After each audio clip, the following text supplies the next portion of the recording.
దేవుని నామానికి మహిమ కలుగును గాక. ప్రవేశిస్తున్నా. ఎన్ని పాటలు పాడారు? సరే, మంచిది. ఇక వాక్యంలో వెళ్దాం. 11:30 అయింది. Praise the Lord. హల్లెలూయా. మధ్య మధ్యలో పాటలు పాడే దైవజనులు ఉన్నారు.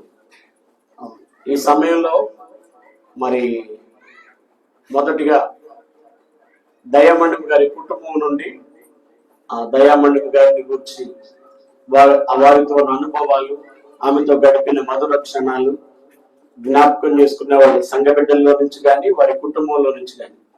పాస్టర్ గారు రండి.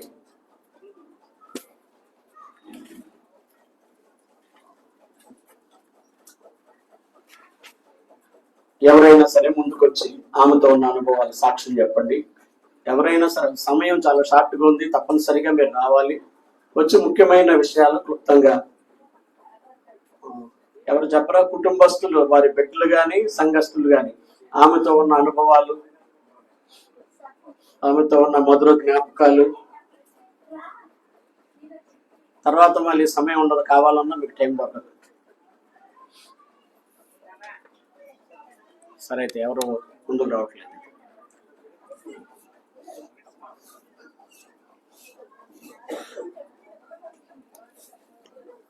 హల్లెలూయా. రండి, ముందుకు రండి, ముందుకు రండి, ఇక్కడికి రండి, ఖాళీ స్థలంలోకి రండి.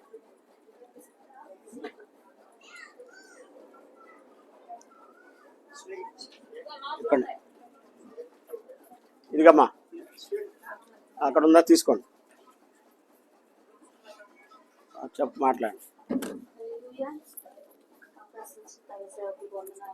వేదిక మీద ఉన్న దైవ సేవకులు వందనాలు. మీ అందరికీ నా హృదయపూర్వక వందనాలు. కుటుంబ సభ్యులకు, సంఘస్థులకు నా హృదయపూర్వక వందనాలు. మరి దయామణి మా గురించి చెప్పాలంటే, మరి ఆవిడతో మరి 14 సంవత్సరాలు, 2013 నుంచి అమ్మ అక్క తెలిసి ఇద్దరు మరి మందిరంలోనే పరిచయము, తర్వాత తెలిసింది బంధువులని. మరి అలాగే మరి అమ్మతో చెప్పాలంటే నిజంగా ప్రతి విషయంలో కూడా నాకు ప్రతిదీ చెప్పేది. మందిరంలో ఉన్నాక ఇద్దరం కలిసి బయటకు వెళ్తా, మందిరం ఇంటికి వెళ్ళేటప్పుడు మరి ఇలా ఉందమ్మా, ఇలా ఇలా అని ప్రతిదీ నాతో షేర్ చేసుకునేది అమ్మమ్మడికి. ఇంకో ముఖ్యమైన విషయం ఏంటంటే, వాళ్ళ బాబు దేవుణ్ణి తెలుసుకోవాలి, వాళ్ళ కోడలు పిల్లలు దేవుణ్ణి తెలుసుకోవాలని. మరి ఆడపిల్లలందరూ కూడా, మరి 3 ఆడపిల్లలు దేవుణ్ణి ఎరిగి ఉన్నారు. మరి నా కుమారుడు కూడా మరి దేవుణ్ణి తెలుసుకోవాలని ఎంతో ఆవిడ ఆశపడింది. మరి చివరి రోజు కూడా ఆ మాటే చెప్పింది. మరి దేవుని మందిరంలో 31st నైట్ కూడా మరి ప్రతి విషయంలో, ఆరోగ్య విషయంలో అయితే ప్రతిదీ చెప్తానే ఉండేది. నాకు ఇలా ఉందమ్మా, ఇలా గ్యాస్ వచ్చేస్తుంది, తలనొప్పి వచ్చేస్తుందని. ఇంకోటి ఏంటంటే, ఆవిడ ఆశపడేది, నేను మీ అందరిలాగా ప్రార్థన చేయాలమ్మా, నేను అలా ప్రార్థన చేయలేకపోతున్నానని చెప్పేసి మరి తల్లిగారు నిజంగా అటువంటి మరి తల్లిగారిని మరి సంఘంలో అటువంటి కోల్పోవడం అనేది చాలా బాధాకరమైన విషయం. అయినప్పటికీ మరి దేవుని సన్నిధిలో ఆవిడ కోరుకున్నట్టు మరి దేవుడు ఆవిడని తీసుకున్నాడు. అందుబట్టి వందనాలు చెల్లిస్తున్నాను. మరి కుటుంబ సభ్యులందరికీ కూడా మరి దేవుడు ఆదరణ కలిగించలాగా ఇప్పటి వరకు కూడా మరి కృప మనకైతే మరి ఆ అమ్మతో కలిసి ప్రతిరోజు ఉండేది. తర్వాత బాగోతున్నప్పుడు తమ్ముడితో దగ్గరికి వెళ్ళినప్పుడు మరి ఒంటరిగా ఉన్న మరి తను ప్రతిరోజు చెప్పేది, అరే అమ్మ ఉండే నాకు చాలా బాగుండేదిరా, ప్రతిది కూడా షేర్ చేసుకునేదాన్ని అమ్మతో, నాకు తోడుగా ఉండేది. నేను లేకపోయినా అమ్మ నీళ్లు పెట్టేసేసి లేగమ్మా లేగమ్మా అని చెప్పేసి, తినకపోయినా లేమ్మా తినమ్మా అని చెప్పేసి అనేదని కృప మనకు అమ్మ లేనప్పుడు చెప్తా ఉండేది, నాతో పంచుకునేది. మరి అలాగే మరి అటువంటి తల్లిగారిని మరి మన మధ్యలో లేకపోవడం అనేది చాలా బాధ. మరి అటువంటి ఆత్మీయురాల్ని కోల్పోవడం అనేది నాకు చాలా బాధాకరమైన విషయం. ఎందుకంటే పెద్దవాళ్ళు అనేది ఉండడం మంచి చెడని చెప్తా ఉండేవాళ్ళు ప్రతి విషయంలో కూడాను. మరి తల్లిగారి విషయంలో కూడా నేను ఎంతగానో బాధ అనమాట.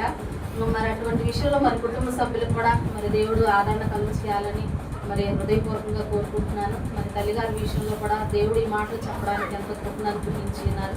అందుని బట్టి వందనాలు చెల్లిస్తున్నాను. సహోదరి ఎస్తేర్ గారు ఇచ్చిన సాక్ష్యాన్ని బట్టి దేవుని నామాన్ని మహిమ కలుగును గాక. ఎవరైనా సరే రెండు నిమిషాలు క్లుప్తంగా ముఖ్యమైన విషయాలు. దేవనామాన్ని సూచనలు ఐదారు అమ్మగారు కూడా కూడి వచ్చిన బిడ్డలందరికీ వందనాలు. మరి నాకు గత 34 సంవత్సరాల నుంచి అమ్మకు తెలుసు. అమ్మకు బాగా పరిచయం రాధాను ఆమె నాకు తెలిసిన మరి ఎప్పుడు కూడా ఆమెలో కోపం నేను ఎప్పుడూ చూడలేదు. రాధా కూడా ఎప్పుడు నవ్వుతూనే ఉండేది, ఎప్పుడు నవ్వుతూనే ఉండేవాళ్ళు. ఇద్దరు కూడా మరి ఎంతో ప్రేమ కలిగి ఉండేవాళ్ళు. కృపమణి గారు అంటే నాకు ఇక్కడికి వచ్చి నాకు పరిచయం. రాధానమ్మ దయమణి గారు నాకు ఎప్పటి నుంచో తెలుసు. కన్నా చిన్నపిల్ల అప్పుడు ఆమె ఎంతో చాలా వినయంగా మర్యాదగా మాట్లాడేది ఎవరితోనైనా సరే. అంత మంచి వ్యక్తి. మరి క్రిస్మస్ కూడా రానప్పుడు నేను జనవరి 1 వచ్చినప్పుడు ఏంటండి ఎలా ఉందండి ఒంట్లో బాగలేదని చెప్పారండి అయ్యగారిని అడిగానండి అంటే పర్వాలేదమ్మా బాగానే ఉంది, కొద్దిగా ఆయాసంగా ఉందమ్మా అని అన్నారు. మరి ఆమె సాక్ష్యం చెప్తాం ఇక్కడ జనవరి 1 రోజున రీతిగా సాక్ష్యం చెప్తాం. తెల్లారి సంస్కారాలను తీసుకోవటం మరి భోజనం చేయటం అదంతా కూడా భలే ఆశ్చర్యకరమైన విషయం. మరి ఈ లోకం ఇచ్చి ఆమె పరలోక రాజ్యం చేరిందని నేను నమ్ముతున్నాను. మరి బిడ్డల కోసం మరి ఆమె ఎంతగానో మొరపెట్టుకునేది. మరి ప్రార్థన చేసేది కాదు. మన ఎస్ఆర్ అమ్మ వచ్చి కానీ ప్రార్థనే దేవుడు ఆలోచిస్తాడమ్మా, మీరు ప్రార్థన చేయండి అమ్మా అని చెప్పి ప్రోత్సహించేది. ఎస్ఆర్ పద్ధతిగా కూడా మేము సాయంత్రం పూట ఇక్కడ ప్రార్థనకు వచ్చేవాళ్ళం. క్రిస్మస్ ముందు ఆ 2 నెలలు కూడా మీరు వచ్చిన దాని ప్రార్థనే మీరు చేయండి. నాకు ప్రార్థన రాదమ్మా, నాకు ప్రార్థన మీలాగా చేయలేనమ్మండి. లేదమ్మా మీరు ప్రార్థన చేయాలి, ప్రార్థన చేస్తా ఉంటే అదే వస్తుందమ్మా. వచ్చి రాని ప్రార్థన ఆలకిస్తాడు, మా ప్రార్థన కన్నా మీ ప్రార్థనే ఎక్కువగా దేవుని ఆలకిస్తాడమ్మా అని చెప్పి మన ఎస్ఆర్ ప్రోత్సహించేది. మరి ఈ లోకం ఇచ్చి ఆమె మరి పరలోక రాజ్యం చేరినందుకు దేవునికి వేలాది స్తోత్రాలు. మరి ఇదంతా కూడా మరి దేవుని మహిమ పరచుకోవాలని ఇచ్చిన సాక్ష్యం దేవుడు దీవించారు. ఇచ్చిన సాక్ష్యాన్ని బట్టి దేవుని నామానికి మహిమ కలుగును గాక. వారి చెల్లెలు గారు సాక్ష్యం ఇస్తారు.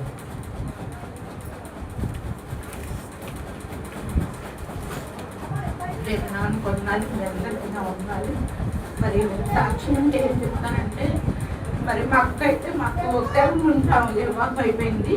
తర్వాత కూడా మరి మా అందరికన్నా పెద్దది అయితే మాకు పెద్దక్క మా ఇద్దరు కన్నా మా పెద్దది కాబట్టి వాడి గురించి అయితే ఎక్కువ మాకు తెలీదు. మేము సావిత్రి భవాని మేము ముగ్గురు మాకు తెలియడలాగా మరి మేము ఎక్కువ రోజులు కలిసిమెలిసి ఉన్నాం కాబట్టి మరి అమ్మ పెద్దక్క అంటే ఏదైనా చేయడానికైనా పక్కన నాకు దగ్గరికి వెళ్తే మాకు భయం వేసేది, రానిచ్చేది కాదు. వండి అందరికీ ఒకసారి పెడితే బాగుంటుంది కదా, ఒకరికి ఎక్కువ ఒకరికి తక్కువ ఏంటని ఆమంతా ఒక ప్రేమగా నడిపించేది. మా యువక మహిళ కూడా వాడు ప్రతి సంక్రాంతి మరి అమ్మ ఇంటికి వెళ్ళేవాళ్ళు. మా పెళ్ళైనాకే వాళ్ళు మేము ఒకసారి వెళ్ళాము, ఇంకా ఆగిపోయారు. అట్లాగే మా అక్క మరి మా బాబుని మరి కోల్పోయినప్పుడు పిల్లలు చిన్నప్పుడు మేము అందరికి మాత్రమే అయినప్పటికి కూడా ఎవరిని చేయకుండా ఎన్నో బాధలు ఎన్నో వ్యాధులు కలిగినప్పటికి కూడా అక్క చెల్లెలు మేమంటే చిన్నపిల్లలు కదా మాతో పంచుకునేది కాదు. ఎడిదికి ఈ మధ్య కొంచెం మేము కూడా వాళ్ళతో పాటు కొంచెం కష్టకాలంలో ఉన్నాం కాబట్టి కొద్దిగా తన బాధలు తన బలహీనత మరి మాకు చెప్పుకుని మరి పంచుకున్నప్పుడు అక్క మనకి దేవుడు ఉన్నాడు, నువ్వు భయపడకు, ప్రతిదీ దేవుడి మీద ఆధారపడాలి, మనం ఏది కోరుకున్నావు దేవుడు మన పక్షాన చేస్తాడని మా అక్కని మరి మేము కలుసుకున్నప్పుడు ఎంతో బలపరిచేదాన్ని. అయితే మా అక్క ఏ విషయంలో కూడా బాధపడేది కాదు. కానీ ఎలా బతకడం అంతా ఒక ఎత్తు, మరణం ఒక ఎత్తు. నేను ఎవరి మీద ఆధారపడకూడదమ్మా, తిరుగుతా దేవుని సన్నిధికి చేరాలని ఎంతో ఆశ కలిగి ఉంది. నేను దాన్ని మెప్పుకో నేను అదే ప్రార్థన చేస్తున్నానక్క, నీకు ఎవరి గురించి అయినా కూడా అదే కోరుకుంటావు, నేను కూడా అదే కోరుకుంటున్నాను, నువ్వు భయపడకు, అదే అడుగు దేవుడు నీ పక్షానైనా ఆ పక్షాన్ని నెరవేర్చేవాడు ఆయన అని.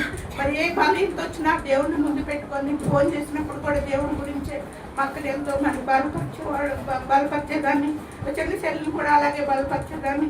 అట్లాగే మరి మా అక్క ఏది కోరుకుందో మరి దేవుడు ఎన్ని బాధలు శ్రమలు పడినప్పటికీ నేను హాస్పిటల్లో ఉండి చూసి నాకు ఎంతో వేదన కలిగి ఉన్నా.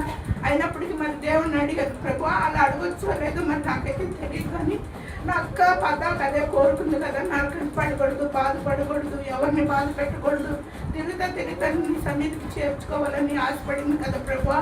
ఎంతో శ్రమ పడుతుందయ్యా. నీ చిత్తమైతే స్వస్థత దయచేస్తే పరిపూర్ణ స్వస్థత దయచే, లేని పక్షాన్ని విడుదల కలిగించని చూసేళ్ళని కానీ చాలా ప్రార్థించినప్పుడు మరి సాయంత్రానికి ఎలా చనిపోయిందని చెప్పినప్పుడు ఓ పక్కన ఆనందం వేసి ఓ పక్కన ఎంతో వేగం. మరి మా ఏడుగురిలో మరి చిన్న అన్నయ్య పెద్ద అన్నయ్య చెల్లిని మరి పోయిన సంవత్సరం ఇద్దరిని కోల్పోయాము. పెద్ద అన్నయ్య అయితే ఎప్పుడో చనిపోయాడని మా పిల్లలు చిన్నప్పుడు. అయితే మాలో ఉన్న పెద్ద అక్కని కూడా కోల్పోయామని మరి ఎంతో వేదన కలిగి ఉన్నది. ఏదైనప్పటికీ మరి తన భారాన్ని మరి లోకాన్ని విడిచిపెట్టి మరి దేవుని సన్నిధికి చేరుకున్నాను. మరి ఎంత విశ్వసిస్తున్నాం, ఒకనొక దినాన్ని అందరూ కలుసుకుంటామని విశ్వసిస్తున్నాం. తన ఆత్మకి శాంతి కలగాలని, ఆ కుటుంబంలో ఆ బిడ్డలందరికీ నెమ్మది కలగాలి. మీ అందరికీ ప్రార్థన జ్ఞాపకం చేసుకున్నారని శివ సాక్షి దేవుడు దీవించుగా. మంచిది. మరి దయామండం గారి చెల్లెలు గారి ఇచ్చిన సాక్ష్యాన్ని బట్టి దేవుని నామానికి మహిమ కలుగును గాక. దయామండం గారి రెండో కుమార్తె గజయ గారు సాక్ష్యం ఇస్తారు. దేవుని నామానికి వందనాలు. సమయం సంతవిస్తాం మీ అందరికీ నా వందనాలు. మరి నేను చెప్పే సాక్ష్యం ఏంటంటే, నా తండ్రి గారు చిన్నప్పుడు చనిపోయారు. ఇప్పటికి 35 సంవత్సరాలు నా తండ్రి గారు చనిపోయి, అప్పటికే నేను అక్కడికి పెళ్ళయ్యి పూర్ణ ఒక్కటే పుట్టింది. నేను చిన్నపిల్లని, తమ్ముడు చెల్లి చిన్నపిల్లలే అయినప్పటికీ అప్పటి నుంచి ఇప్పటి వరకు ఎక్కడా చేయకుండా ఎవరికి భారం కాకుండా తన ప్రతి బాధ్యతని భారాన్ని దేవుడి మీద అనుకుంటూ, నా మూడో పిన్ని వాళ్ళ ఆయన సావిత్రి పిన్ని వాళ్ళు దేవుని నమ్ముకుని రోజు మా ఇంటికి వచ్చి తమ్ముని చెల్లి మా అమ్మని మమ్మల్ని బలపరుస్తూ ఉండేవాళ్ళు. అప్పుడు మాకు వచ్చి కానీ ప్రార్థన అసలు మాకు దేవుడు అంటే తెలియదు అప్పటికి. అయినప్పటికీ కూడా ఎంతగానో దేవుడి కృపలో మరి ఈ మధ్యకాలంలో 15 సంవత్సరాలు 13 సంవత్సరాల నుంచి దేవుడు తెలుసుకోవడం, రక్షణ విషయంలో కానీ అందరికంటే ముందు కానీ తెలుసుకోవడం దేవుడిని. మరి నేను వచ్చినప్పుడల్లా దేవుడు తెలుసుకోమ్మా అంటే తెలుసుకుంటూ నాకు రాదమ్మా, ప్రార్థన రాదు అదని చెప్పడం. మరి అలాగమ్మా వచ్చి కానీ ప్రార్థన చిన్ని మాటలు చెప్తే మనకి ఎలా ముద్దో, మరి వచ్చి కానీ ప్రార్థన చేస్తే దేవుడు ఆలకిస్తాడమ్మా, అదే ఇష్టమమ్మా అంటూ చెప్తే మీ అందరిలాగా నాకు రాదమ్మా అని చెప్పడం. అలాగా మా అందరి పెళ్ళిళ్ళు పురుళ్ళు పుణ్యాలన్నీ మరి తన బాధ్యత. ఇటు అత్తమింటి వైపే కానీ ఇటు పుట్టింటి వైపే కానీ ఇటు ఇంటికి పెద్ద కోళ్ళు ఇటు ఇంటికి పెద్ద కూతురు అయినప్పటికీ తన బాధ్యతలను ఎంతగానో సక్రమంగా నెరవేర్చుకుంటూ నా తల్లి గారు ఉన్నారు. మరి ఆఖరి రోజైతే ఆ నైట్ నేనే ఉన్నాను హాస్పిటల్లో. తెల్లవారులు పడుకోలేదు.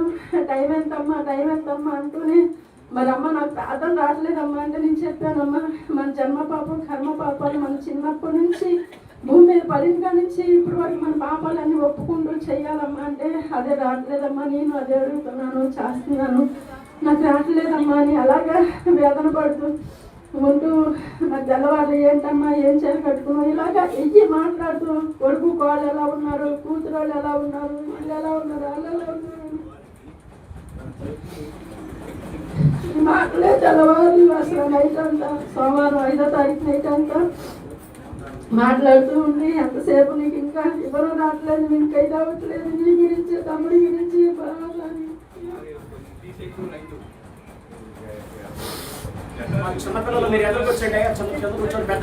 నా తమ్ముడు అమ్మ ఫోన్ మాట్లాడాను, అమ్మతో మాట్లాడాను, అమ్మ దగ్గరికి వెళ్ళాలని చెప్పి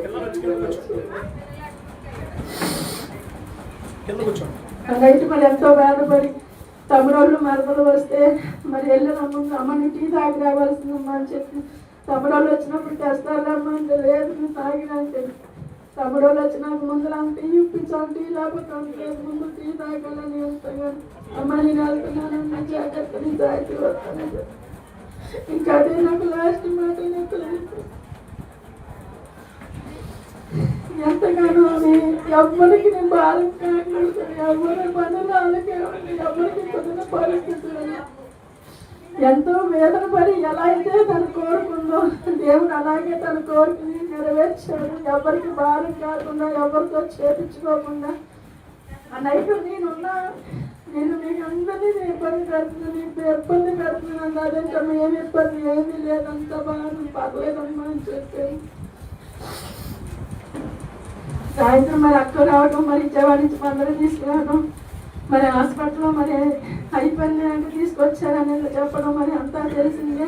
మరి ఇప్పటి వరకు కూడా ఇలాగ దేవుడు ఆయన కృపలో వచ్చి నన్ను ప్రార్థన చేసుకున్నప్పటికీ తన కోరిక ఏంటో, తన ఆశ ఏంటో దేవుడు నెరవేర్చి తనకి మంచి మరణాన్ని ఇచ్చి ఎవరికి ఇది కాకుండా దేవుడు తీసుకున్నాడు.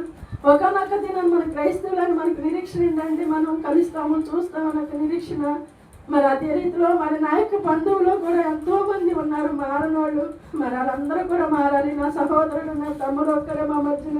ఆడపిల్లల గురించి నాకు బాధ లేదు, కానీ నా కొడుకు వాళ్ళే దేవుడి సన్నిధికి రావాలి, నా మనవడు మనరాలు వాళ్ళు కూడా రావాలని ఎంతో వేదన పడుతూ చెప్తూ ఉండేది.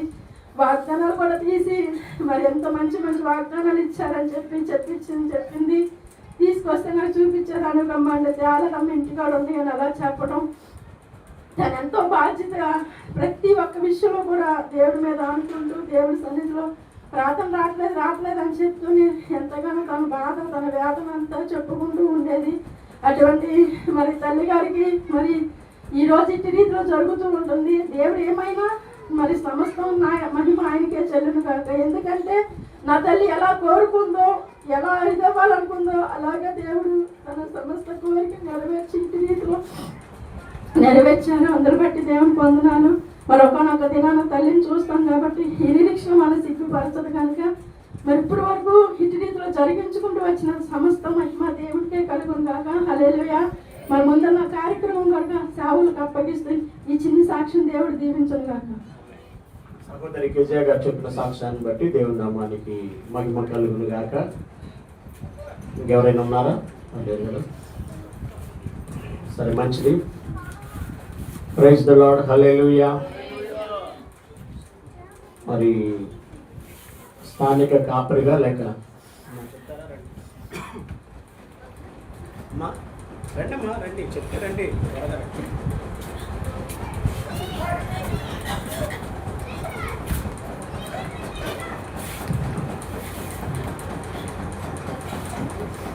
దేవుడికి వందనాలు, అయ్యగారు అమ్మగారికి వందనాలు, సేవస్తులు అందరికీ వందనాలు చెల్లించుకుంటున్నాను.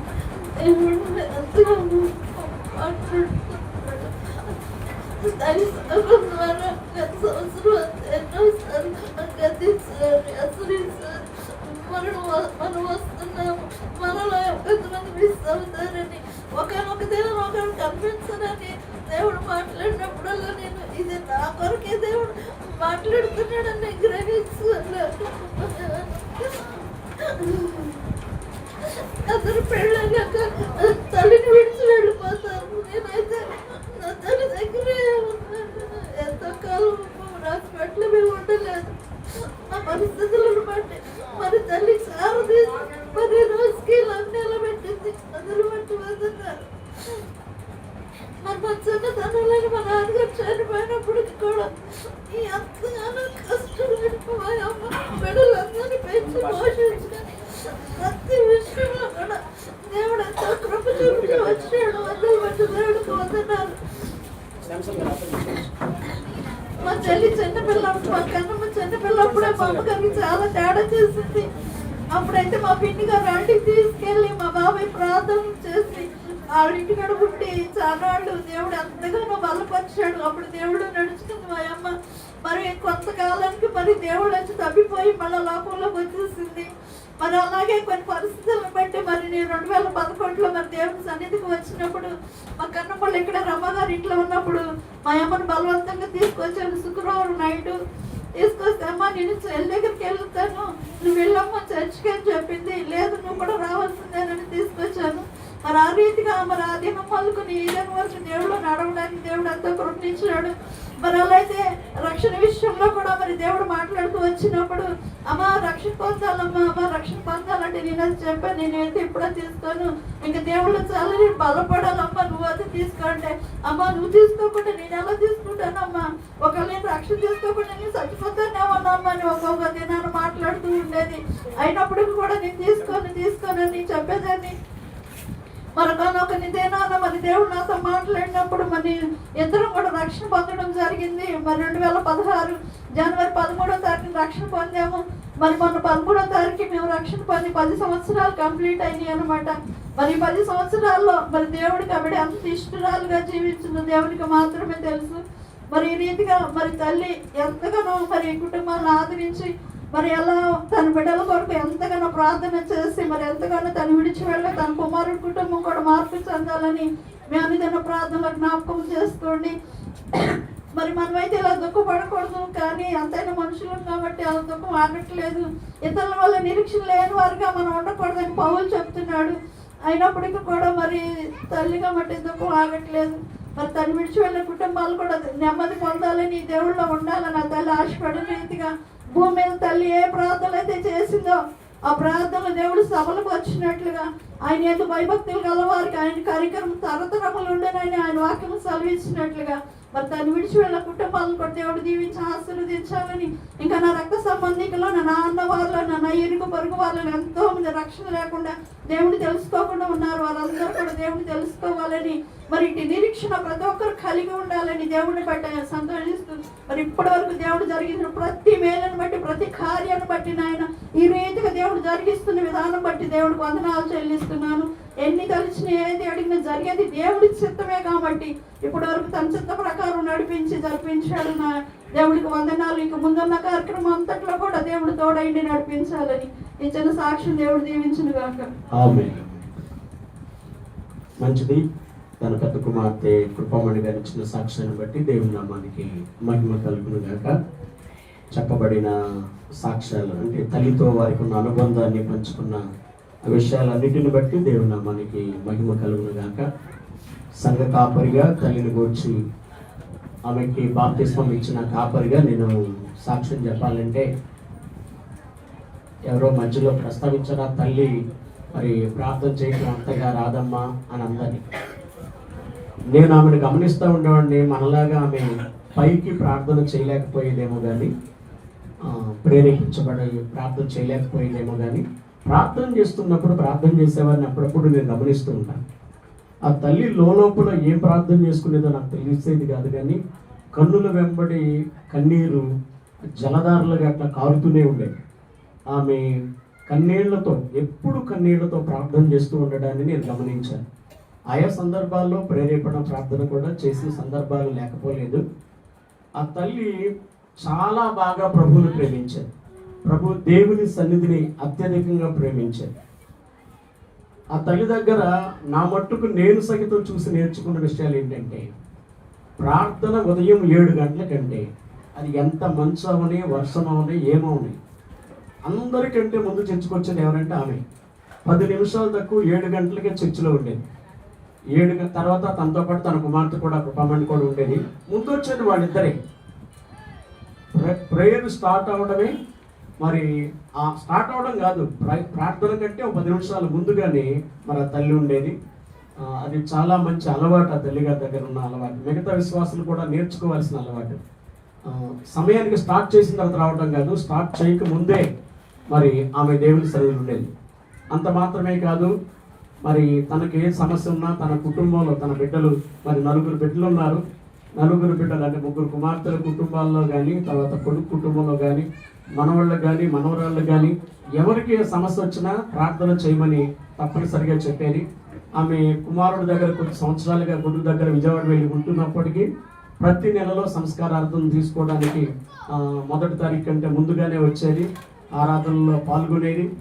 అంత మాత్రమే కాకుండా మరి నిజంగానే ఇంతకుముందు ఒకరు ప్రస్తావించినట్టు కుమార్తెల కుటుంబాలు ఎలాగో ప్రభువులో ఉన్నాయి, కొడుకు కుటుంబం ప్రభువులోకి రావాలని చాలా మరి ఆమె ఆశపడింది. ఆమెకున్న చివరి ఆశ ఏంటంటే నా కొడుకు కుటుంబం దేవుల్లోనికి రావాలి, వాళ్ళు రక్షించబడాలి అని చెప్పి ఆ కోరికతోనే మరి ఆమె ముందు కొనసాగుతూ వచ్చింది.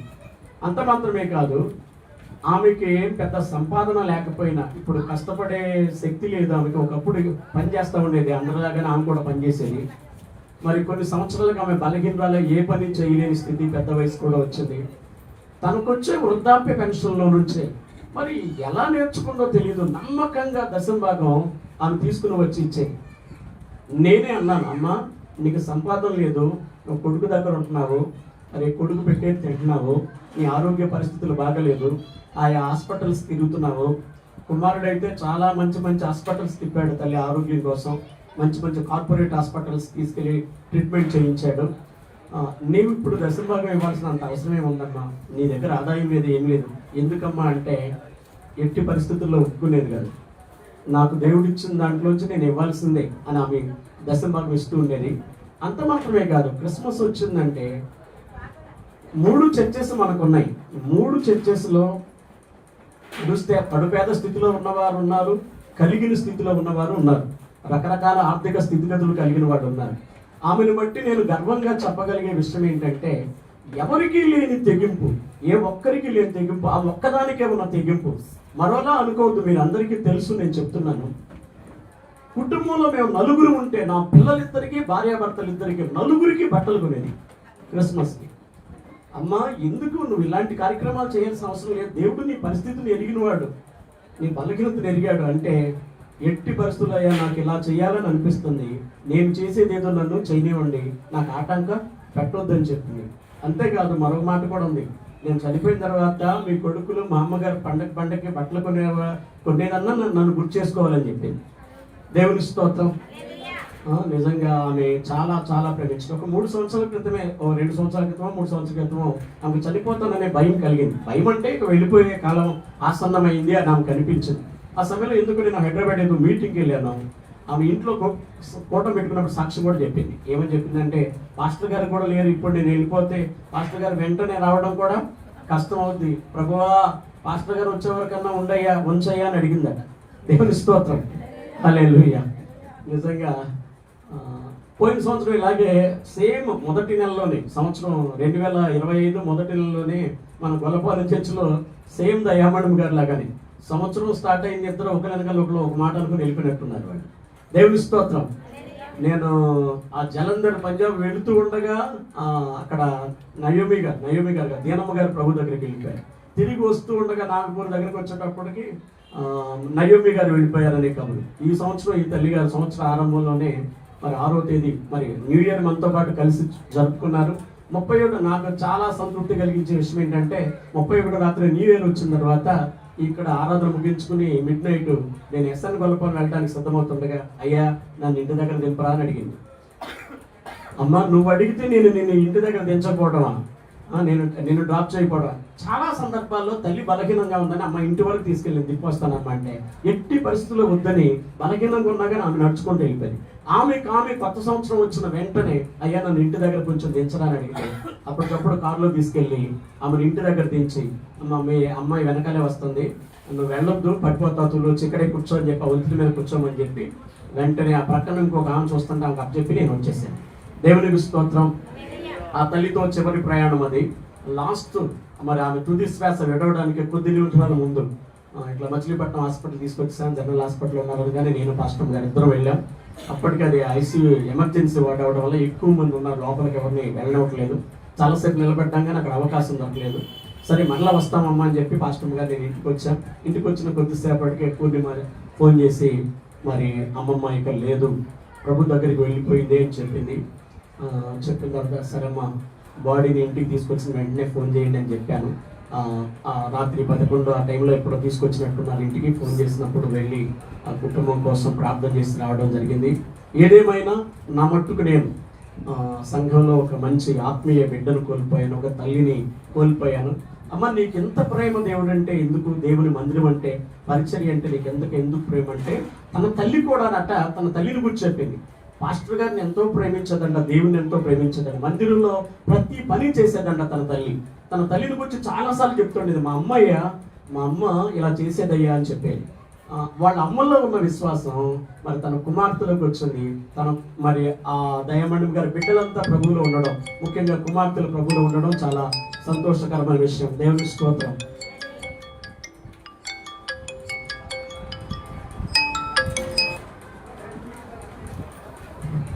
ఈ సమయంలో మరి 2 దైవచనులు మన మధ్యలో ఉన్నాం. 2 కాదు మొత్తం 7 ఉన్నాం. దేవుని స్తోత్రం. అయితే అందరూ వర్తమానాలు అందించం. ఒక పాస్టర్ గారు ఇప్పటికే పాటలు పాడాడు. తిమోతి గారు ఎన్ని పాటలు పాడారు? పోలే. దేవుని స్తోత్రం. ఆ పాస్టర్ గారికి పాటలు ఉంటే చాలు, వాక్యం అక్కర్లేదు. ఎందుకంటే ఆయన రచయిత, చక్కటి పాటలు, చదువు లేకపోయినప్పుడే దేవుడు అతనికి మంచి జ్ఞానం ఇచ్చి చక్కటి పాటలు రాశాడు. ఇప్పటికే ఓ 20 పాటల పైన రాసినట్టున్నారు. 20 పాటలు రాశారు. చాలా అద్భుతమైన పాటలు. చాలా బాగా ఆయన రాసి ఆయనే స్టీవెన్ గారి సంగీతంలో రిలీజ్ చేశారు, యూట్యూబ్లో అప్లోడ్ చేశారు. మంచి వ్యూస్ వస్తున్నాయి వాటికి. ఒక పాట అయితే చాలా ఎక్కువ వ్యూస్ వచ్చినాయి. దేవునికి స్తోత్రం. ఆ పాస్టర్ గారు తన కర్తవ్యం నిర్వహించారు. మరొక కొంతమంది పాస్టర్ గారు మన మధ్యలో ఉన్నారు. ఏమండి, మీ వదిన గారి గురించి మీరు ఏమైనా 2 మాటలు చెప్తారా? మీరు కాదయ్య గారు, మీరు వాక్యం చెప్తారు. మీ కనుక పాస్టర్ గారు మీరు కొద్ది నిమిషాలు వాక్యం చెప్తారు అని చెప్తారు. క్లుప్తంగా సాధ్యమైనంత వరకు ఒక 5 నిమిషాల లోపులో.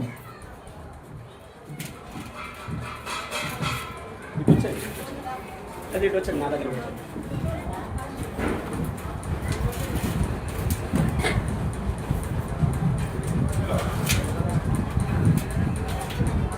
దేవుని నామాన్ని స్తోత్రం. దేవుని పొందాలి. మీ అందరికీ ఉండాలి. దయామని ఎంత గారు, వాళ్ళ అక్క చెల్లెలు, నా భార్య 4 ఆమె పెళ్లి కార్యక్రమం మేము ప్రభు నమ్ముకొని మా తల్లిదండ్రులు కూడా నమ్ముకొని ఆ ప్రకారంగా వివాహం చేసుకున్నాం. మరి కొంతకాలం నేను చర్చి కూడా వెనక్కి వెళ్ళిపోయింది. మా పాస్టర్ గారు ఎందుకు పెళ్లి చేశారని స్టీఫెన్ గారు ఆయన దెయ్యాల పాస్టర్ గారు హిందూ శుభ్ర తీసుకుని వెళ్తే నా మొత్తాన్ని పుట్టి తిట్టే, అంటే నేను చేసింది పొరపాటే, నేను చేసింది ఆత్మీయంగా ఉండి ఇంత దీనిగా అయిపోయామని బాధపడుతూ కోపడుతూ దానివల్ల కొంతకాలం మేము ఆగిపోయాం. మందిరం కలుసుకున్నాం. అది తర్వాత వివాహం అయిన తర్వాత నా భార్య మళ్ళీ చర్చికి వెళ్ళి వాడు ఇంకెళ్ళలేదని చెప్పి చర్చికి నడిపించింది. కొంతకాలానికి ఆవిడ కూడా వచ్చి బాప్తీసం తీసుకొని అలాగే మా అత్తగారి ఇంటికాడ ప్రార్థన పెట్టుకోవడం, ఫోటోలు జరగటం, మా ఆత్మీయత ద్వారా మొత్తం అందరూ కుటుంబస్తులు అందరూ కూర్చునేవారు. అలాగే మరి దేవుని వాక్యాన్ని మా అత్తగారు నమ్ముకొని ఒక దైవజనుడు రవికుమార్ గారు వస్తే ఆయనకు ఆ ఇంట్లోనే ఒక రూమ్ ఇచ్చి ఆయన పరిచయం చేశారు. ఆ విధంగా దేవుళ్ళు ప్రతి ఒక్కరు కూడా ఒకరి తర్వాత ఒకరు ప్రభు నమ్ముకొని ప్రభు నన్ను విశ్వాసం ఇచ్చారు. మరి ఇక అన్ని మా భార్య కూడా మొత్తంగా బాప్తీసం పొంది, మరి తర్వాత వాళ్ళ అమ్మగారు మా అత్తగారు బాప్తీసం పొంది ఎంతో ఆసక్తితో పిల్లలు అందరూ కూడా ప్రార్థన చేశారు. మా వదిన గారు కూడా మరి మా దగ్గర ఉంది. ఒక 20 సంవత్సరాల కింద చాలా సీరియస్ అయిపోయింది, చనిపోయే స్థితిలో మా అమ్మాయి చెప్పిన విద్య. అప్పుడు దేవుడు కనికరించి ప్రార్థన మందుల ద్వారా కొంతమంది మెడిసిన్ ద్వారా ఇచ్చి దేవుడు కనికరించి మరి కొంతకాలానికి వెనకబడిపోయినా మళ్ళీ దేవుళ్ళు ఆమె స్థిరపడి బాప్తీసం పొంది మరి ఆవిడ సంపూర్ణమైన విశ్వాసంతో సంపూర్ణంగా దేవుడు ఆమెను సిద్ధపరిచి దేవుని యొక్క పిలుపు అందుకొని పరలోక రాజ్యంలో దేవుని సన్నిధిలో ఆవిడ చేరుకొని ఉన్నారు. ఎంతో ధన్యత ఆవిడ. మరి దైవజనులు ఆవిడని బలపరిచి ఈ విధంగా నడిపించారు. ఒకటే ఎప్పుడు కూడా మరి ప్రసాదు ఆయన భార్య కూడా రక్షణ పొందాలని చెప్పేది. ఆ విధంగా మా బిడ్డ కూడా రక్షణ పొంది మాకు మంచి పొందాలని ప్రార్థన చేస్తాం. ఈ మాటలు దేవుడు దీవించారు. మంచిది. మరి పాస్టర్ గారు వారి వదిన గారి గురించి చెప్పిన సాక్ష్యాన్ని బట్టి దేవుని నామానికి మహిమ కలుగును గాక. ఈ సమయంలో శాంసన్ గారు చిన్న ప్రార్థన చేస్తారు. దైవజనులు రెండు పాస్టర్ గారు అందించబడబోయే వర్తమానాల కోసం ప్రార్థన చేయండి. అందరూ ప్రార్థన చేసుకోండి. పరిశుద్ధుడు అయిన తండ్రి, మహాదేవుడానికి స్తోత్రాలు చెల్లిస్తున్నాం. ఈ శుభ సమయమందు మమ్మల్ని అందరినీ ఈ నీ మందిరంలో మేమందరం కూడి నీ మాటలు ధ్యానించడానికి, నీ మాటలు వినడానికి మేమందరం కూడి వచ్చాం. ప్రభా, నా సహోదరి తల్లిగారు ఈ లోకరాజ్యం నుండి ఈ రాజ్యానికి వచ్చిందని లేఖనాలు బట్టి విశ్వసించి ప్రార్థిస్తున్నాం. తండ్రి, ఈ సమయమందు నీ మహిమ, నీ ప్రభావం ఇస్తున్నారు కూడా వచ్చండి. ఈ 2 వేళ మధ్యాహ్నకాల సమయమందు మీ దాసులు మీ పక్షముగా నిలబడి నీ మాటలు నీ వాక్యాన్ని వెదజల్లుతుండగా అనేకులకు ఆదరణ, అనేక జీవితాలకు క్షేమం, అనేక మంది బ్రతుకులకు రక్షణార్థముగా మీరు ఈ వర్తమానాన్ని మీరు అందించమని ప్రార్థన చేస్తున్నాం. మీరు మాత్రమే నీ దాసుని మీ శిరోసాట్ను మరుగుపరుచుకుని ఈ వాక్యం చేత ప్రతి వ్యక్తిని దర్శించమని ప్రార్థన చేస్తున్నాం. ఆదరణ లేని వారికి ఆదరణను, రక్షణ లేని వారికి రక్షణను మీరు అనుగ్రహించమని ఈ మధ్యాహ్న సమయం ప్రార్థన చేస్తున్నాం. తండ్రి, దావీదు చెప్పినట్లుగా లోకులందరూ వెళ్ళవలసిన మార్గంలో నేను కూడా వెళుచున్నానని అవునైనా, మరి అందరూ వెళ్ళవలసిన మార్గమే అది. కానీ మరొక మార్గములు మమ్మల్ని అందరూ నడిపిస్తూ నిత్య జీవ వారసులు ఉండటానికి కృపను గ్రహించమని ప్రార్థన చేస్తున్నాం. కూడి వచ్చిన బిడ్డలను ఈ సమయమందు మీ పక్షముగా నిలబడుతుంది దాసులను మీ శిరోసాట్ను మరుగుపరచుకుని మహిమ ఘనత ప్రభావాలు పొందమని యేసునామమున అడిగి వేడుకున్నాం తండ్రి. ఈ ప్రార్థన చేసిన పాస్టర్ శాంసన్ గారికి వందనాలు. మరణము రుచి చూడక బ్రతికే నరుడెవడు, కలకాలం లోకంలో ఉండే స్థిరుడెవడు. మరణము రుచి చూడక బ్రతికే నరుడెవడు, కలకాలం లోకంలో ఉండే స్థిరుడెవడు. చిన్న పెద్ద తేడా లేదు మరణానికి, చిన్న పెద్ద తేడా లేదు మరణానికి. కులమతాలు అడ్డంటావు శ్మశానానికి, కులమతాలు అడ్డంటావు శ్మశానానికి. ఈ జీవితం విలువైనది నరులారా రంగది సత్యమైనది. ఈ జీవితం విలువైనది నరులారా రంగది సత్యమైనది. హల్లెలూయా. ఇరువురు దైవజనులు మనకి దైవ వర్తమానం అందిస్తారు. మొదటిగా విజయవాడ నుంచి వచ్చిన దోర్కా వాళ్ళ పాస్టర్ గారు ఎజ్రా గారు, పాస్టర్ ఎజ్రా గారు ఒక 20 నిమిషాలు దేవుని యొక్క వాక్యాన్ని మనతో పంచుకుంటారు. తదుపరి అరుణ్ కుమార్ గారు మన మధ్యలో ఉన్నారు. అరుణ్ కుమార్ గారు కూడా దేవుని వాక్యాన్ని పంచుకుంటారు. ముందుగా ఎజ్రా గారు దేవుని యొక్క సందేశాన్ని మనకు అందిస్తారు. చూడండి, మన ప్రభువును రక్షకుడు యేసే పరిశుద్ధను బట్టి ఇప్పుడు వచ్చిన అందరికీ వందనాలు. అలాగే నాకు అవకాశం ఇచ్చిన స్థానిక దైవజనులకి వందనాలు తెలియజేస్తున్నాను. అలాగే దైవజనులందరికీ కూడా వందనాలు. ప్లేస్ లేకపోవడం అనుకుంటా దైవజనులు ఎక్కడే ఉన్నారు. ఏదైనప్పటికీ ఏదైనా మన 20 నిమిషాలు ఇచ్చారు కానీ నేను పావుగంటలు ముగిస్తాను. ఎందుకంటే పెద్దలు ఉన్నారు, వారు కూడా మాట్లాడతారు. ఒక మాట చెప్పి నేను వాక్యం దగ్గర ఆశపడుతున్నా. ఇప్పుడు చెప్పినట్లుగా దొరక్క, అలాగే వాళ్ళ అత్తయ్య గారు మరి గంగా గారు, అంటే చనిపోయే దయామణి గారు వారి చెల్లెలు, వారిరువురు మా సంఘంలో ఎంతో నమ్మకం ఉంటారు. దొరక్క అంటే ఝాన్సీ, ఆవిడ సండే స్కూల్ నడిపిస్తుంది సంఘంలో. ఎంతో చక్కగా పిల్లలను ప్రోత్సహిస్తూ చిల్డ్రన్ క్యాంపులు పెట్టిన ఎంతో ప్రోత్సహిస్తారు. అలాగే పరిచయ విషయంలో చాలా సహకారులు ఉంటారు. నేను అనుకుంటూ ఉండేవాడిని, వీళ్ళు ఈ విధంగా పరిచయంలో నమ్మకం ఉంటారు. ఉపవాస ప్రార్థనలు పెట్టినా ఏది పెట్టినా మాకు దాదాపు కిలోమీటర్ ఉంటుంది చర్చికి వెళ్తాం వాళ్ళ ఇంటికి. అక్కడ నుంచి ఏ టైంలో నడిచి వచ్చేస్తూ ఉంటారు అనిపించింది.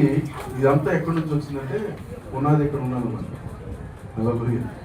అది ఎంతో సంతోషించాను ఇప్పుడు విన్న తర్వాత. ఎందుకంటే ఆ తల్లిగారి గురించి నాకు పూర్తిగా తెలియదు, కానీ ఇక్కడికి వచ్చిన తర్వాత విన్నాక నాకు అర్థమైన సంగతులు నిజంగా ఈ విధంగా ఎంతమంది ఈ విధంగా దేవునితో అనుబంధం కలిగి వారు నడిపించబడుతున్నారంటే నిజంగా వారు దేవుని కొరకు వారు జీవించిన విధానాలే ఈ విధంగా అనేక మందికి వారి కుటుంబానికి ఆశీర్వాదకరంగా దేవుడు చేశారు. హల్లెలూయా. అందుని బట్టి నేను ఎంతో సంతోషిస్తున్నాను.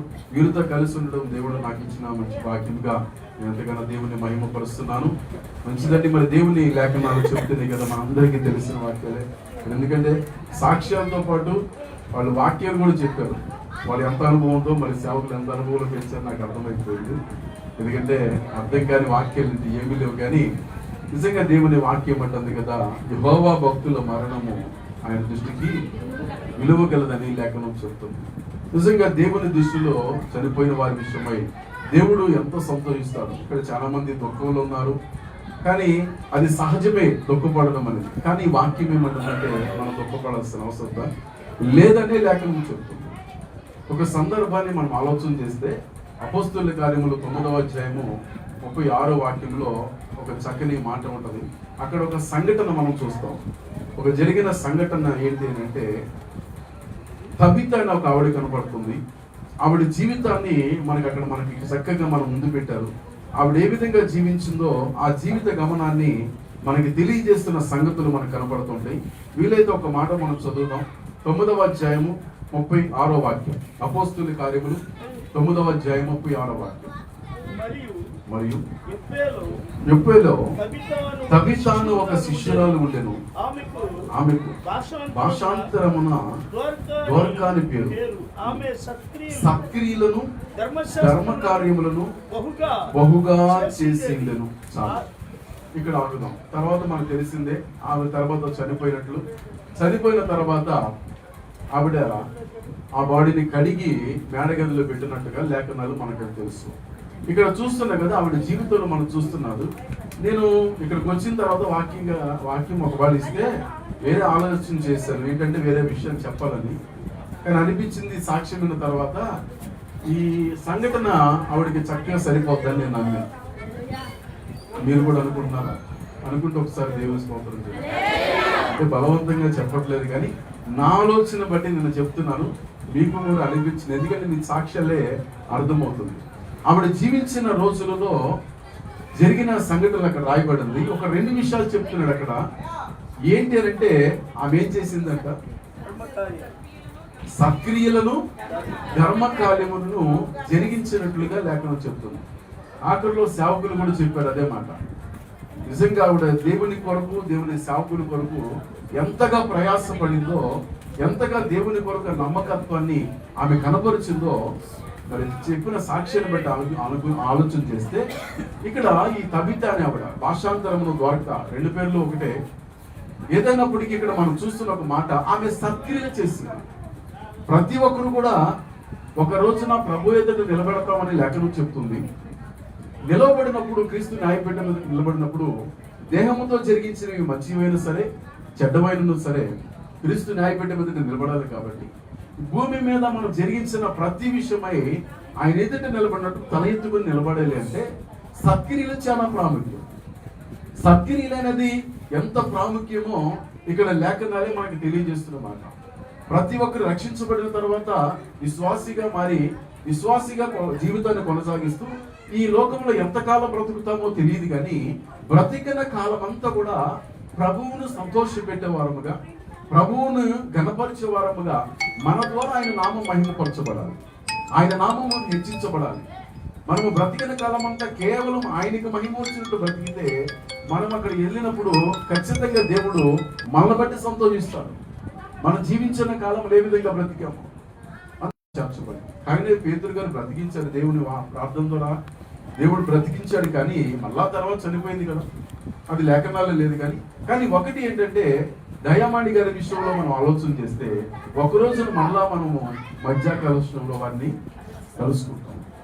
కడబోరం రాగానే అందరూ కూడా మృతులు మొదట లెగుస్తారు, ఆ తర్వాత సజీవులమైన మనము తిరిగి లెగుస్తామని లేఖనం చెప్తుంది. ఎందుకంటే కన్నురెప్ప పాటలో కడబోరం రాగానే ప్రతి ఒక్కరు కూడా లేపబడి, క్షయమైన వారు అక్షయములుగా లేపబడి ఆయన ఎదుట నిలబడి మనందరూ కూడా సంతోషిస్తాం. ఈ లోకంలో ఎవ్వరికి కూడా లేనిది ఏంటంటే, దేవుని బిడ్డలుగా క్రైస్తవులకు ఒక గొప్ప నిరీక్షణ ఏంటంటే మరలా చనిపోతే. అందుకనే బైబిల్ చనిపోయిందని చెప్పట్లా, నిద్రించారు అంటున్నారు. నిద్రపోయిన వారిని మళ్ళా లేపగలుగుతాం, చనిపోయిన వారు లేపం. కానీ అందుకని వారు ప్రభువులో ఉండి, అందుకని వాక్యంలో కూడా అంటాడు కదా, 14:13 ప్రకటనలు అంటాడు కదా, ఇప్పటి నుంచి ప్రభువునందు మృతునందిన మృతులు ధన్యులని వ్రాయి. వారు ధన్యులుగా చేపడ్డారు, ప్రభువులో మృతునందిన మృతులు. అందుకనే ఒక సంఘటన ఆలోచన చేస్తే దావీదు భక్తుడు కూడా ఇదే మాట మాట్లాడతారు. ఇందా నేను మొదట చెప్పాను కదా, యెహోవా భక్తుల మరణము ఆయన దృష్టికి విలువ కదా. ఎందుకు అంటే అక్కడ తన తల్లిని ప్రస్తావిస్తాడు దావీదు గారు.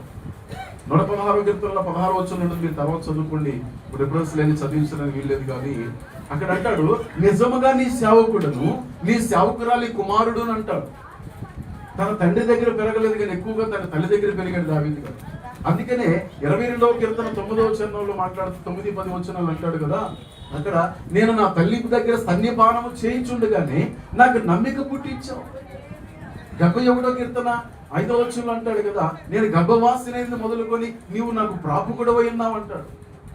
ఇలాగ అనేక సందర్భాలలో తన తల్లి ఆ విధంగా నేను పెంచింది కాబట్టి ఒక మంచి భక్తిపరుడిగా పెరగగలిగాడు. ఇప్పుడు ఈ తల్లి గారు పెరిగిన విధానం ఆలోచిస్తే ప్రార్థన రాలేదు కానీ మూలుగులతో కూడిన ప్రార్థన.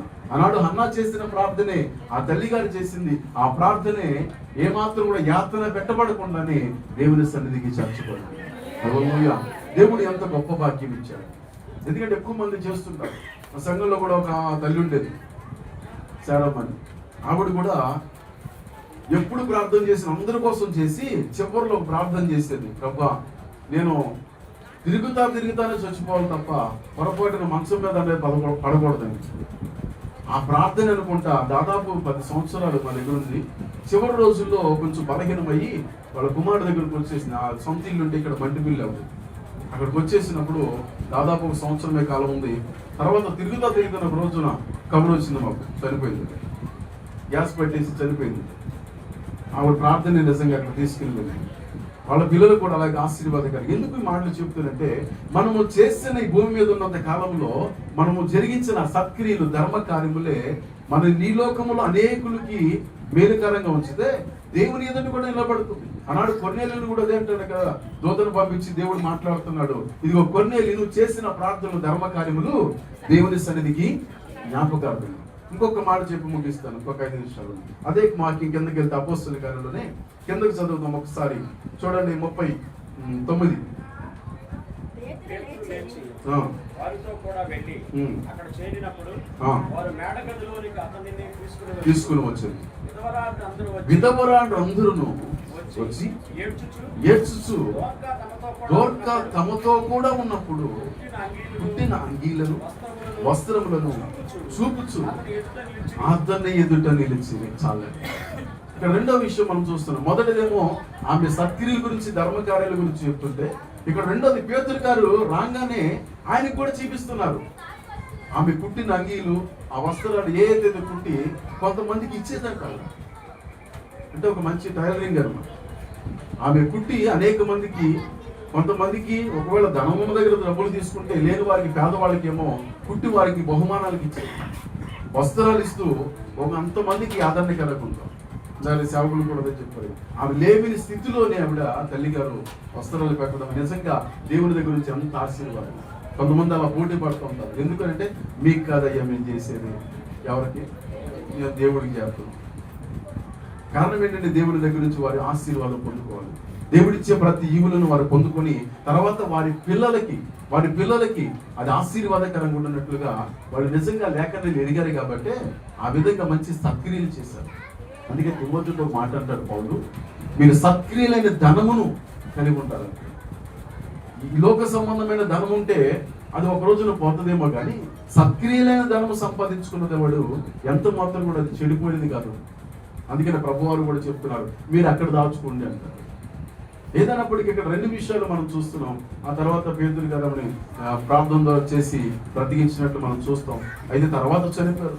లాజరు గారు కూడా అలాగే బ్రతికారు, తర్వాత చనిపోయిన సంగతులు. కానీ ఒకటి ఏంటంటే, భూమి మీద చనిపోయిన తర్వాత శరీరము మట్టిలో మన్నుగా కలిసిపోతుంది, కానీ తర్వాత ఆత్మకు మాత్రం చావులేదు. కాబట్టి ఒక రోజున ఆయన వచ్చినప్పుడు మనందరూ కూడా మళ్ళీ అక్కడికి వెళ్తాం, ఆయనతో కలిసి ఆ మధ్యాకాశంలో ఆయనతో సంతోషిస్తాం అనేది ఎంత గొప్ప భాగ్యం. అక్కడ ఏడుపు, దుఃఖము, వేదన, కన్నీళ్లు, బాధ, సాధలు ఏమి ఉండవు. ఎంత హ్యాపీగా బ్రతుకుతామో ప్రకటన గ్రంథం మనకు తెలియజేస్తాం.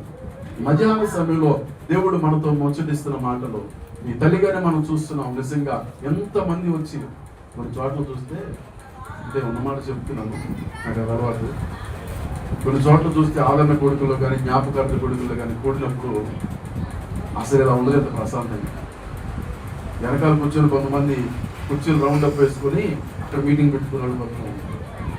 కొంతమంది ఎదురు బదులు కూర్చొని మాట్లాడుకుని ఉంటారు, తిరిగేవాళ్ళు తిరుగుతూ ఉంటారు. నిజంగా ఇక్కడ అంత పిండాక్ సైలెన్చుకుంటారు. ఒకసారి దేవుని మహిమ కొడుతుంది. నిజంగా ఆవిడ కోసం ఎంత ఆసక్తి కలిగి వచ్చి ఇక్కడ ఒక దేవుని సన్నిధి ఉందనే ఒక క్రమంతో మనం ఉండడమే నిజంగా దేవుని నుంచి ఎంత ఆశీర్వాదం పొందుతున్నాం. చూసినప్పుడు నాకు చాలా సంతోషం అనిపించింది. ఒక క్రమ ప్రకారంగా ముందుకు నడిపించబడు. దేవుడు అదే చూస్తాడు. మొదట మనం ఏది చేసేవాది కానీ ఆ క్రమమే దేవుని సన్నిధిలో నిలవబెట్టి మనము చేసిన దానిని బట్టి ఇంకొక వ్యక్తికి ఆశీర్వాదకరంగా లేకపోతే ప్రోత్సహించే వరంగా పురుగొల్పే వారికి ఉండడానికి అవకాశం ఉంటుంది. అది ఆవిడ జీవించిన దినాలలో ఆవిడ చేసిన ప్రతి మంచి పనిని కూడా జీవిస్తున్నాం. ఇక్కడ మనం ధ్యానం చేస్తే అవి కనబడుతున్న కొన్నే కానీ ఎన్ని విషయాలు మనం ధ్యానం చేయొచ్చు. కాబట్టి ఇక్కడ మనం చూస్తున్న ప్రతి మాట మనకు ఒక ప్రోత్సాహకరంగా, ముఖ్యంగా ఈ కుటుంబానికి ఎంతో ప్రోత్సాహకరంగా, వారు లేని లోటు అనేది ఉంది కానీ అయినప్పటికీ కూడా వారంతా మనోధైర్యంతో ఖచ్చితంగా ఒక రోజు మేము చూస్తాం. సాక్ష్యం చెప్పిన ప్రతి ఒక్కరు అదే మాట చెప్తున్నారు. మేము మరలా ఒక రోజున ఇంకెంతకన్నా ఏం కావాలి. హలో, ఎందుకంటే ఇక్కడ ఉంటే మహా అయితే 70 లేకపోతే 80 సంవత్సరాలు, ఇంకా అధిక బలం ఉండి ఇంకో కొండ ఉండొచ్చు. మొన్న ఒక రోజు కార్యక్రమం చేస్తాం 90 సంవత్సరాలు అంట, ఒక ఉండొచ్చేమో. కానీ అంతకు మించి తర్వాత ఎప్పుడైనా సరే చనిపోతాం. కానీ అక్కడ మాత్రం యుగయుగాలు ఎంత భాగ్యం దేవుడు ఇస్తున్నారు. ఈ సమయంలో ప్రభువు మనకి తెలియజేస్తున్న మాటలు నీతిమంతులు జ్ఞాపకం చేసుకున్న ఆశీర్వాదం. వారు దేవుని కొరకు బ్రతికి దేవుని సన్నిధిలో నిద్రించిన దాన్ని బట్టి ఎంతగానో స్తుతిస్తున్నాం. ఒక రోజున మళ్ళీ వాళ్ళని కలుస్తామని, వారితో కలిసి మనము దేవునితో గల యుగయుగాలు ఆయన రాజ్యములో ఎంత మాత్రం చీకటి లేని రాజ్యం వెళ్తేనే తప్ప ఇంకెంత మాత్రం అక్కడ అంధకారం అనేది ఏది కనపడదు. అలాంటి ప్రదేశంలో ఉండబోతున్న ఒక నిరీక్షణ మనకు ఉంది. ఈ రోజున అటు మాటల చేత బలపరుచుకుంటూ మనం ముందుకెళ్తున్నాం. అందుకని దశలోని పత్రికలు అంటాడు కదా, 4:18 అంటాడు మొదటి పత్రికలో, ఈ మాటల చేత మీరు ఒకరినొకరు ఆదరించుకోండి. ఇవన్నీ చదివించితే సమయం చాలని చెప్పి వెళ్ళిపోతున్నాను. నిజమే, ఈ ఆదరణ కూడికలో ఈ మాటలతో ఒకరినొకరు ఆదరించుకుంటూ ప్రోత్సహించి ఈ కుటుంబానికి చేరవచ్చిన వారందరికీ ఈ మాటలు ప్రతి ఒక్కరి విషయంలో దేవుడు దీవించి ఫలింప చేయుగాక. దైవజనులు ఎజ్రా గారు చెప్పిన మరి చక్కటి శ్రేష్టమైన మాటలను బట్టి దేవుని మనకి మహిమ కలుగును గాక. దోర్కా జీవితాన్ని మన ఎదుట పెట్టారు. ఆమె సత్క్రియలు చేసింది తన జీవిత కాలంలో. అంతేకాదు తను చేసిన ధర్మ కార్యాలు ఏవైతున్నాయో మంచి కార్యాలను పేతుడికి వాళ్ళంతా చూపిస్తున్నారట. ఎంత గొప్ప విషయం కదా. కొంతకాలం తర్వాత మనం ఉండకపోవచ్చేమో కానీ మనం చేసిన పనులు ప్రజల్లో ఉంటాయి.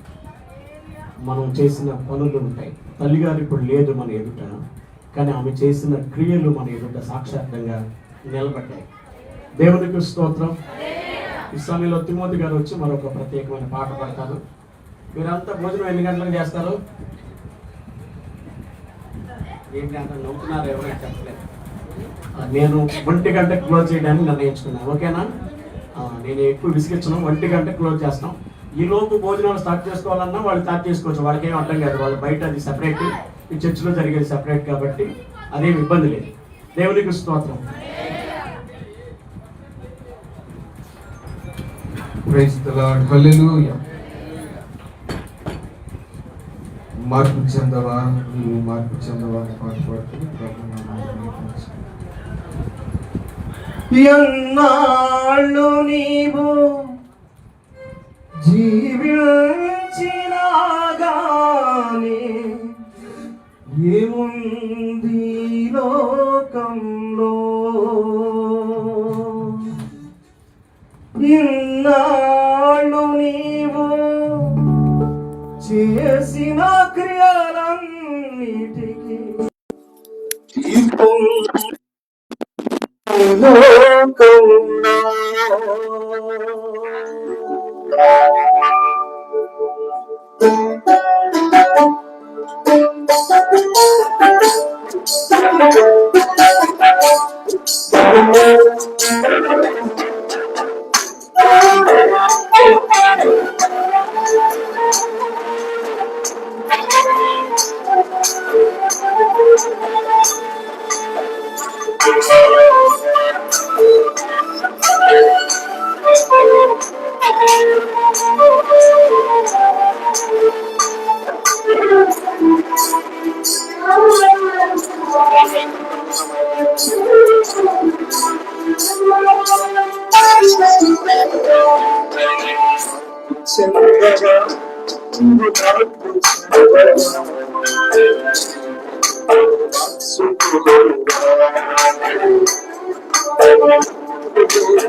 Praise the Lord, hallelujah. మరి చక్కటి పాట పాడి ప్రభుని మహిమపరిచిన సహోదరులు దైవ సభ్యులు తిమోతి గారికి వందనాలు. ఈ సమయంలో మన మధ్య దైవజనులు మరి రెవరెండ్ అరుణ్ కుమార్ గారు ఉన్నారు. అరుణ్ కుమార్ గారితో ప్రత్యక్షంగా నాకు అంత పరిచయం లేదు, కానీ దైవజనుల గురించి పరోక్షంగా వింటూ వచ్చాను. వారి స్నేహితులు ఇమానుయేల్ గారు, దొడ్డ మోహన్ దాస్ ఇమానుయేల్ గారు విజయవాడ కానూరులో సేవ చేస్తూ ఉంటారు. అక్కడ ఒక రోజు నేను వాక్యం చెప్పడానికి వెళ్తే, ఈ రాత్రికి ఎవరు పాస్టర్ గారు అంటే, ఈ రాత్రికి అరుణ్ కుమార్ గారు వస్తున్నారండి అని చెప్పాను. అరుణ్ కుమార్ గారు ఎక్కడండి అంటే, మన మచిలీపట్నం అన్నారు. అప్పటి వరకు నాకు ఐడియా లేదు. తర్వాత వడ్డీని పని చేయడానికి జాన్సన్ గారు వచ్చారు. పని చేస్తూ అరుణ్ కుమార్ గారు చేసే సర్వీస్ గురించి చెప్పారు. పిల్లల్ని ఎలా బాగా చూసుకుంటున్నారో, పిల్లలకి ఎలా పరిచయం చేస్తున్నారు అనేది జాన్సన్ గారు, హోసన్న చెప్తారా జాన్సన్ గారు చెప్పారు. ఆ తర్వాత అనుకోకుండా తెల్లవారుజామున ప్రార్థన ఎన్పిఎన్ ప్రార్థనలో కిషోర్ గారు దగ్గర ప్రార్థన జరిగింది నవీన్ మెట్ల కాలనీలో. తెల్లవారుజామున వాక్యం చెప్పడానికి పాస్టర్ గారు వచ్చారు. అప్పుడు పాస్టర్ గారు చెప్పిన వాక్యాన్ని విన్నాను. ఈ రోజు అనుకోకుండా మరి మన మధ్యలోనికి మరి పూర్ణిమ, కిరణ్ కుటుంబాలు పాస్టర్ గారి దగ్గరికి వెళ్తాయి. కిరణ్ గారికి బాప్తిస్మం ఇచ్చారు ఇటీవలే. దేవుడి స్తోత్రం. ఆ పాస్టర్ గారు ఇలా రావడం అనేది చాలా సంతోషకరమైన విషయం. ఈ తల్లి గారి ఆదరణ కూటంలో మరి పాస్టర్ గారు కూడా ఉండడం, సీనియర్ పాస్టర్ గారు మరి దేవుని యొక్క వాక్యాన్ని మనతో పంచుకుంటారు. చప్పట్లు పెడుతూ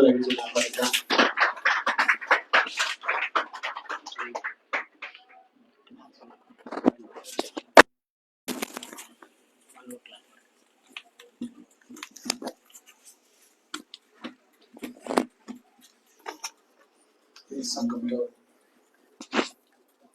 కిరణ్ బాబు, ఓకే, పూర్ణ యొక్క తల్లి గారు, వీళ్ళు ముగ్గురే పరిచయం అని అనుకున్నాను. అయ్యగారు చెప్తుంటే ఏదేమైనా దేవునికి మహిమ కలుగును గాక. మీ యొక్క క్రమ పద్ధతి, అద్భుతమైన దేవుని సన్నిధిని అనుభవించి ఏదో చర్చలో ఉన్నామని కాకుండా నిజంగానే ఆయన ప్రశంసలో, దేవుని ప్రసన్నంలో మోసే ఎలాగా దేవుణ్ణి అనుభవించి ఆయన మాటలు విని లోబడుతూ ముందుకు వెళ్ళాడు, అదే పద్ధతి మీలో ఉండటం చూసి చాలా ఆనందపడుతున్నాను.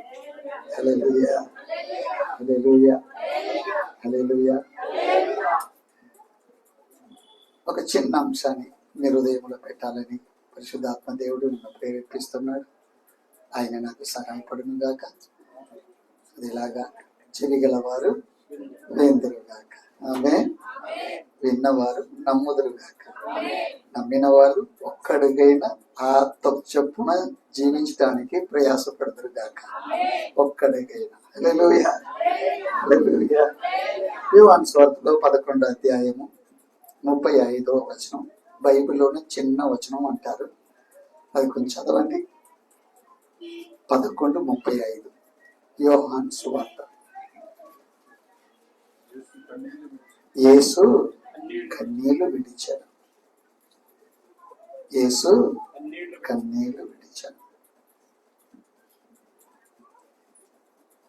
యేసు కన్నీళ్లు విడిచాడు. మీరు ఉచ్చరించవచ్చు ఈ మాట, దేవునికి శక్తి కలిగిన మాట. యేసు కన్నీళ్లు విడిచాడు. చెప్పండి, యేసు కన్నీళ్లు విడిచాడు. హల్లెలూయా, హల్లెలూయా. ఇంకా బైబిల్లో ఇంకా 2 చోట్ల కూడా దేవుడు యేసు కన్నీళ్లు విడిచినట్టుగా వచనాలు ఉన్నాయి. ఒకటేమో ఆ యెరూషలేము పట్టణము అద్భుతమైన దృశ్యాన్ని యేసు చూశాడు. శిష్యులు దాన్ని చాలా యేసుకన్నా ఎక్కువగా ఆనందపడిపోయి, చూశారా మా ఇజ్రాయెల్ దేశపు నాయకుడైన రాజులు కట్టి లేపి అద్భుతమైన పట్టణం మధ్యే దేవుడి యొక్క మందిరం, ఇవన్నీ కనిపిస్తుంటే ప్రభు చూడండి ఈ పట్టణం ఎంత అందంగా ఉందో అని ఒక కామెంట్ కొట్టారు. యేసు అక్కడ ఏడ్చాడు. యెరూషలేమా, యెరూషలేమా, ఎంతకాలమునో నుండి నిన్ను కోడి తన రెక్కల క్రింద పెట్టుకోవాలని, భద్రపరచుకోవాలని నిన్ను ఆహ్వానిస్తుంది. నీ సమయం వచ్చినా కూడా నువ్వు ఆ కోడి యొక్క రెక్కల క్రింద రావడానికి ఇంకా మనసు లేకుండా, అవకాశం దొరికినప్పటికీ కూడా దాన్ని నిరాకరించి వద్దంటున్నావే. అంటే మాత్రం కాదు, నీకు రాబోయే ఇలాగా అవిశ్వాస ప్రవృత్తి ద్వారా నీకు రాబోయే కష్టాలు ఎన్ని ఉన్నాయో అది నాకు ఇప్పుడే తెలుసు. చూస్తున్న ఈ పట్టణం అందంగా ఉందా? మందిరం అద్భుతంగా పడి ఉన్నదా? ఒక రాళ్ళు మీద ఇంకొక రాళ్ళు ఉండనే ఉండదు. సర్వము సమభూమిగా మార్చబడే దినాలు వస్తాయని చెప్పి దాన్ని చూచి ఏడ్చాడు. యేసు యొక్క బోధనల కన్నా ఆయన ఏడుపు చాలా ప్రాముఖ్యం.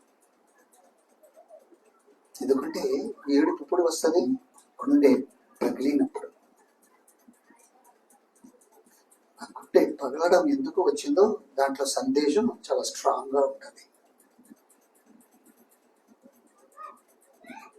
మూడోది కూడా ఎందుకు, అది కూడా చదువుదాం అనిపిస్తుంది నాకు. హెబ్రేయులకు రాసిన పత్రిక 5:7 హెబ్రీయులకు రాసిన పత్రిక 5:7. చక్క పద్ధతిగా మీరు రాసుకుంటున్నారు ఈ 3 వచనాలని. జస్ట్ శరీరధారి అయి ఉన్న దినములలో ఆరోధనతోను కన్నీళ్లతోను నన్ను మరణం నుండి రక్షింపగలవానికి ప్రార్థనలను అర్చనలను సమర్పించి దయభక్తి కలిగిన వాడై ఆయన అంగీకరింపబడేను. యేసుప్రభు వారు 33.5 సంవత్సరం బ్రతికినట్టుగా మనకు బైబిల్ చదువులో నేర్పించుకుంటున్నాము. అలాంటి రోజుల్లో ఆయన ఎన్నిసార్లు ఏడ్చాడో లిఖితం అవ్వలేదు, కానీ ఇక్కడ చాలా బ్యూటిఫుల్గా ఒక అంశం గురించి ఆయన చాలా వేదన పడి ఏడుస్తున్నట్టు కనిపిస్తుంది. చాలా రోదనతో అరిసి అరిసి, ఇంకా చెప్పాలన్నా అదే అంశానికి సంబంధించిన గెత్సెమనే తోటలో చూస్తే ఆయన కన్నీళ్లు ఆగిపోయి తీరిపోయి లేకుండా పోయి నెక్స్ట్ ఏం బయలుదేరిందంట? చెమట తర్వాత రక్తం. అమ్మో, ఇలాంటి ప్రార్థన చేసే ప్రార్థన వీరుడు కానీ ప్రార్థన చేసే మహిళ కానీ ఎక్కడనూ మనం చూడడానికి వీలే లేదు. సరే, ఇక్కడ 11:35లో చెప్పబడిన మాట మనం సామాన్యంగా తీసుకుంటే ఆ లాజరు, మార్తా, మరియా అనే కుటుంబాన్ని యేసు ఎంతగానో ప్రేమించాడు. వాళ్ళు కూడా యేసయ్యని ఎంతగానో గౌరవించి ఆదరించి చనిపోయిన అమ్మగారు లాగానే సేవకులకి ఆమె చేసిన పరిచర్య, పేదలకు చేసిన కార్యాలను బట్టి ఆ ప్రేమలో ఏకమై ఆ కుటుంబం చాలా కట్టబడింది.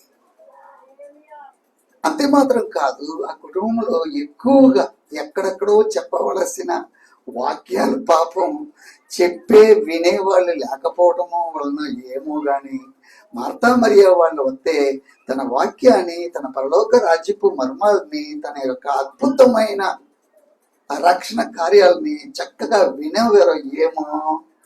అక్కడ చాలా సమయం తీసుకుంటూ వాళ్ళతో ముచ్చడిస్తూ, ఇంకా నాకు కావలసినది అనేక వంటకాలు కాదు, మనందరికీ కావలసినది ఒక్కటే, ఆ ఒక్కటే మరియా ఎన్నుకున్నదని ఒక మర్మాన్ని అక్కడ వేస్తున్నాడు యేసయ్య. ఆ మర్మం ఏమీ లేదు, దైవ సన్నిధిలో ఉండడం, దేవుని వాక్యాన్ని ధ్యానించటం, దుష్టుల ఆలోచన చెప్పున నడవక, పాపుల మార్గములో నిలవక, పహాసికులు కూర్చున్న చోట కూర్చునక దివారాత్రము ఆనందించచ్చు దేవుని సన్నిధిలో ఈ వాక్య ధ్యానం చేయడం ఎంత ప్రాముఖ్యమో, ఎంత అవసరమో అది ఈ కుటుంబంలో జరుగుతుంది. హల్లెలూయా, హల్లెలూయా, హల్లెలూయా. యేసుకి గొప్ప తృప్తి. తన సేవలో ఎదురు దెబ్బలు ఎక్కువ వచ్చినాయే గాని, దుఃఖపడ్డాడే గాని మారట్లేదే వీళ్ళు అని కొన్ని సమయంలో శాపకరణమైన మాటలు అన్నారే కానీ ఈ కుటుంబం గురించి ఆయనకి ఒక గ్రేట్ నమ్మకం, అట్లీస్ట్ వీళ్ళు ఉన్నారు నాకు అన్నట్టుగా.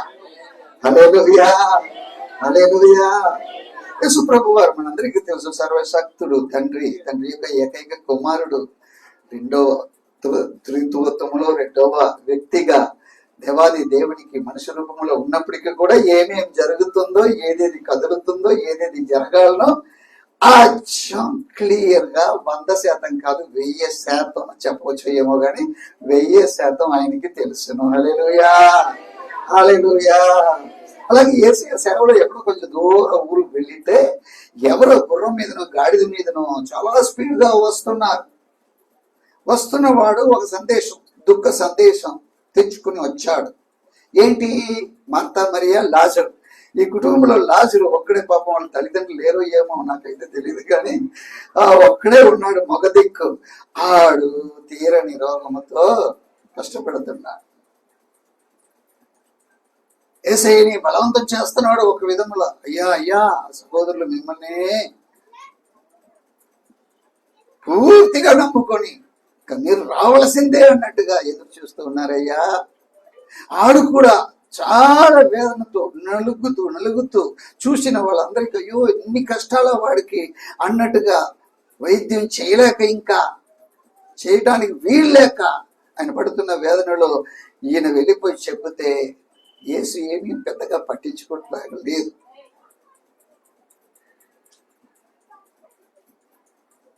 శిష్యులు కూడా ఏదో సపోర్టివ్ గా మాట్లాడారో ఏమో కానీ ఒక సమయాన్ని అన్నాడు, లాజరు నిద్రపోతున్నాడు అన్నాడు. నిద్రపోవటం అంటే పూర్వ రోజుల్లో వైద్యాలు ఇంత లేకపోయిన రోజుల్లో నిద్రపోవటం అంటే బెస్ట్. అడు కోలుకుంటాడు. అందుకే ప్రతి మెడిసిన్స్ కడుపు నొప్పి నుండి మనం రాసుకొచ్చిన జుండు బాబు నుండి శాస్త్రి బాబు నుండి అన్నిట్లో కూడా నీకు ఒక నీరసం వచ్చేలాగా నిద్ర పడేలాగా ఆ ఆల్కహాలిక్ అంశం విషం అనేది చిన్నదే దాంట్లో కలుపుతూ ఉంటారు. ఏ మాత్రైనా ఏ అరుకైనా ఏదైనా నిద్ర పట్టాలి. వేసిన మెడిసిన్స్ కూడా పనిచేయాలన్నా నిద్ర అవసరం. అందుకే ఆసుపత్రిలో ఏం పెడతారు, చిన్న చిన్న సింబల్స్ ఉంటాయి, సైలెన్స్, ఎవరు మాట్లాడటానికి వీలు లేదు. డాక్టర్ ఏదో అటు ఇటు వస్తున్నారు, పెద్ద చదువు చదివిన వాళ్ళు అని కాదు. రోగి ఉన్నాడే మెయిన్ ఆడే. ఆసుపత్రిలో ముఖ్యం ఎవరు, రోగిని. ఆడికి నయం రావాలన్నా మీ నోరు కాసుకోవాలి అని రాయబడి ఫోటోలు పెడుతూ ఉంటారు. శిష్యులు కూడా గ్రహించి ఓహో లాజరు నిద్రపోతున్నాడా, ఇంకేంటి నయమైపోతాడు అనుకున్నారు. 1, 2, 3, 4 4 రోజులు ఆయన 4వ రోజు అన్నాడు మళ్ళీ అదే మాట, లాజరు నిద్రించాడన్నాడు. మనం అక్కడికి వెళ్ళవలసి ఉంటది అన్నాడు. ఇదేంటి ఇన్నాళ్ళు సందేశం వచ్చి 4 రోజులు ఆయన ఇప్పుడు వెళ్తానంటున్నాడే. వెళ్ళి చాలా ఎక్స్పెక్టేషన్తో తాను బోధించినవి ఆ కుటుంబంలో బయటపడితే ఇప్పుడు వాళ్ళ విశ్వాసం ఎంతో నా మీద వాళ్ళకి ఉందో అనేదాన్ని నేను ఇప్పుడు కళ్ళారా చూడబోతున్నాను, చెవిలారా వినబోచున్నాను అనే విశేషమైన ఆయన ఏం చేయబోచున్నాడు అనే కార్యాన్ని అన్నిటినీ కూడా మనసులో దాచిపెట్టుకొని వెళ్తుంటే మార్త వచ్చింది. మార్త రావటం ఎలాగవుతుంది, దయ్యలాగానే మారిపోయింది. దుఃఖం అంత గొప్ప దుఃఖం, పెద్ద దుఃఖం. కుటుంబంలో ఎవరు లేరు, ఆయనే మగ దిక్కు. ఇంక 2వ వాడు పాపం మనం ఇంట్లో వచ్చి చేరినారు యేసు ప్రభు అనుకుంటే ఆయన రాకపోయాడు. వస్తున్నాడంట ఎన్నాళ్ళకి, 4 నాళ్ళు. ఇంకా చూడండి మాటలు రావట్లేదు ఆవిడకి, ఏడ్స్ చేస్తుంది, కొట్టుకుంటుంది, చుట్టూ పీక్కుంటుంది. పాపం వచ్చి పాదం మీద పడి ఆవిడిని లెవెల్ చేయడానికి ఎంత టైం పట్టిందో ఏమో గాని లెవెల్ చేశాడు, నిలబెట్టి ఆమెనే మాట్లాడుతుంది, అయ్యా మీరు మాత్రం ఉంటే అన్నయ్య చనిపోయి ఉండేవాడు కాదు, మీ అన్నయ్య లేస్తాడు అనగానే అవును ఇది నమ్ముతావా అని అడుగుతున్నాడు. అవును నేను నమ్ముతాను, ఎప్పుడో ఒకప్పుడు లేస్తాడు అని ఆ వివరాన్ని చెబుతుంది. ఇప్పుడు అంటున్నాము జీవము మరణము నేనే, నేను తలంచుకుంటే ఏది అసాధ్యము కాదు. ఈ మధ్య ఫేమస్ అయిన పాటలు పడతాం కదా, తలంచుకుంటే ఏదైనా చేయగలము. పాటలో ఉంటే సరిపోదు, ఎక్కడ ఉండాలి, జీవితంలో ఉండాలి. ఇంత చెప్పిన తర్వాత కూడా అక్కడ ఈ పిల్ల గ్రహించలేదే, ఎక్కడికో దూరంలో పెట్టేసిందే నా విశ్వాసాన్ని. ఆ రోజు ఆయన లేస్తాడు. నేనైతే ఇప్పుడు దేవుడు, ఇక్కడ దేవుడు, దిస్ మినిట్ మరియా అంతట్లో వచ్చింది. సేమ్ మరియను నా పరీక్షలో ఫెయిల్ అయిపోయింది, మార్తను నా పరీక్షలో ఫెయిల్ అయిపోయింది.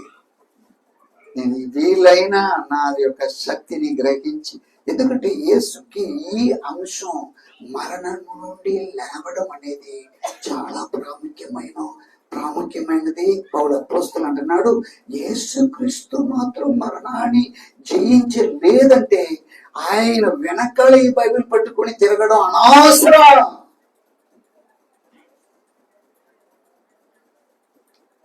దేవుళ్ళు ఎంతో మంది ఉన్నారు, మంచి మంచి కార్యాలు, గొప్ప గొప్ప కార్యాలు, ఎంతో కార్యాలు. ఈ జీవితంలో బ్రతికే వరకు మెరిసేదంతా బంగారం అని చూపించేదంతా, తెలుపంతా పాలని చూపించేస్తారు. అవునా కదా? ఈరోజు బంగారానికి ఉన్న విలువ చూసారా? వెండికి ఉన్న విలువ చూసారా?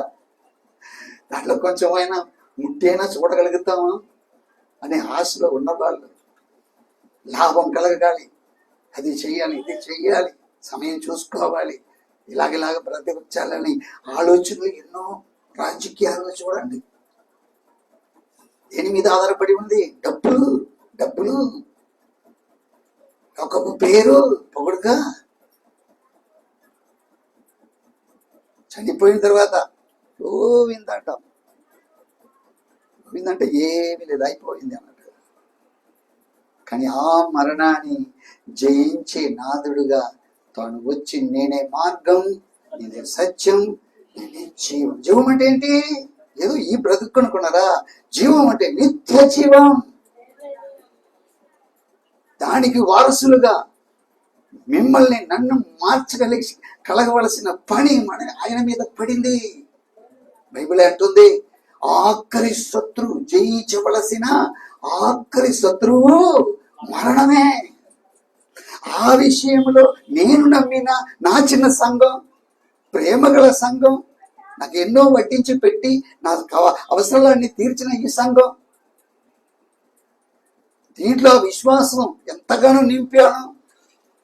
మీరు ఎప్పుడు వచ్చినా పర్వాలేదు కానీ రండి, అది అక్కడ పెట్టాము, రండి వెళ్దాం, మీరు చేయవలసింది చెయ్యండి అని చెప్తారో ఏమో అనుకున్నాడు. ఈ విశ్వాసం అక్కడ లేకపోవటం వల్ల ఆ యెరూషలేమును చూసి విశ్వాసం లేనప్పుడు వచ్చిన అదే దుఃఖం, అదే మరణము నుండి నన్ను తప్పించు అని పోరాడి ప్రార్థన చేశాడే, ఆ మరణంలో ఉన్నటువంటి మర్మాన్ని తండ్రి ఇంకను వ్యక్తపరిచి అవసరాన్ని తెలుసుకొని దానికి సంబంధించుకున్నాడు. మరణమానికి వెనక ఏముంది? పునరుత్థానము ఖచ్చితంగా ఉందని హెబ్రీయులకు రాసిన పత్రికలో 7వ అధ్యాయంలో ఆయన గట్టిగా నమ్మాడు. నమ్మినా కూడా ఆ శరీరం గెత్సెమనే తోటలో కూడా ఆయన ఏం చేస్తుంది?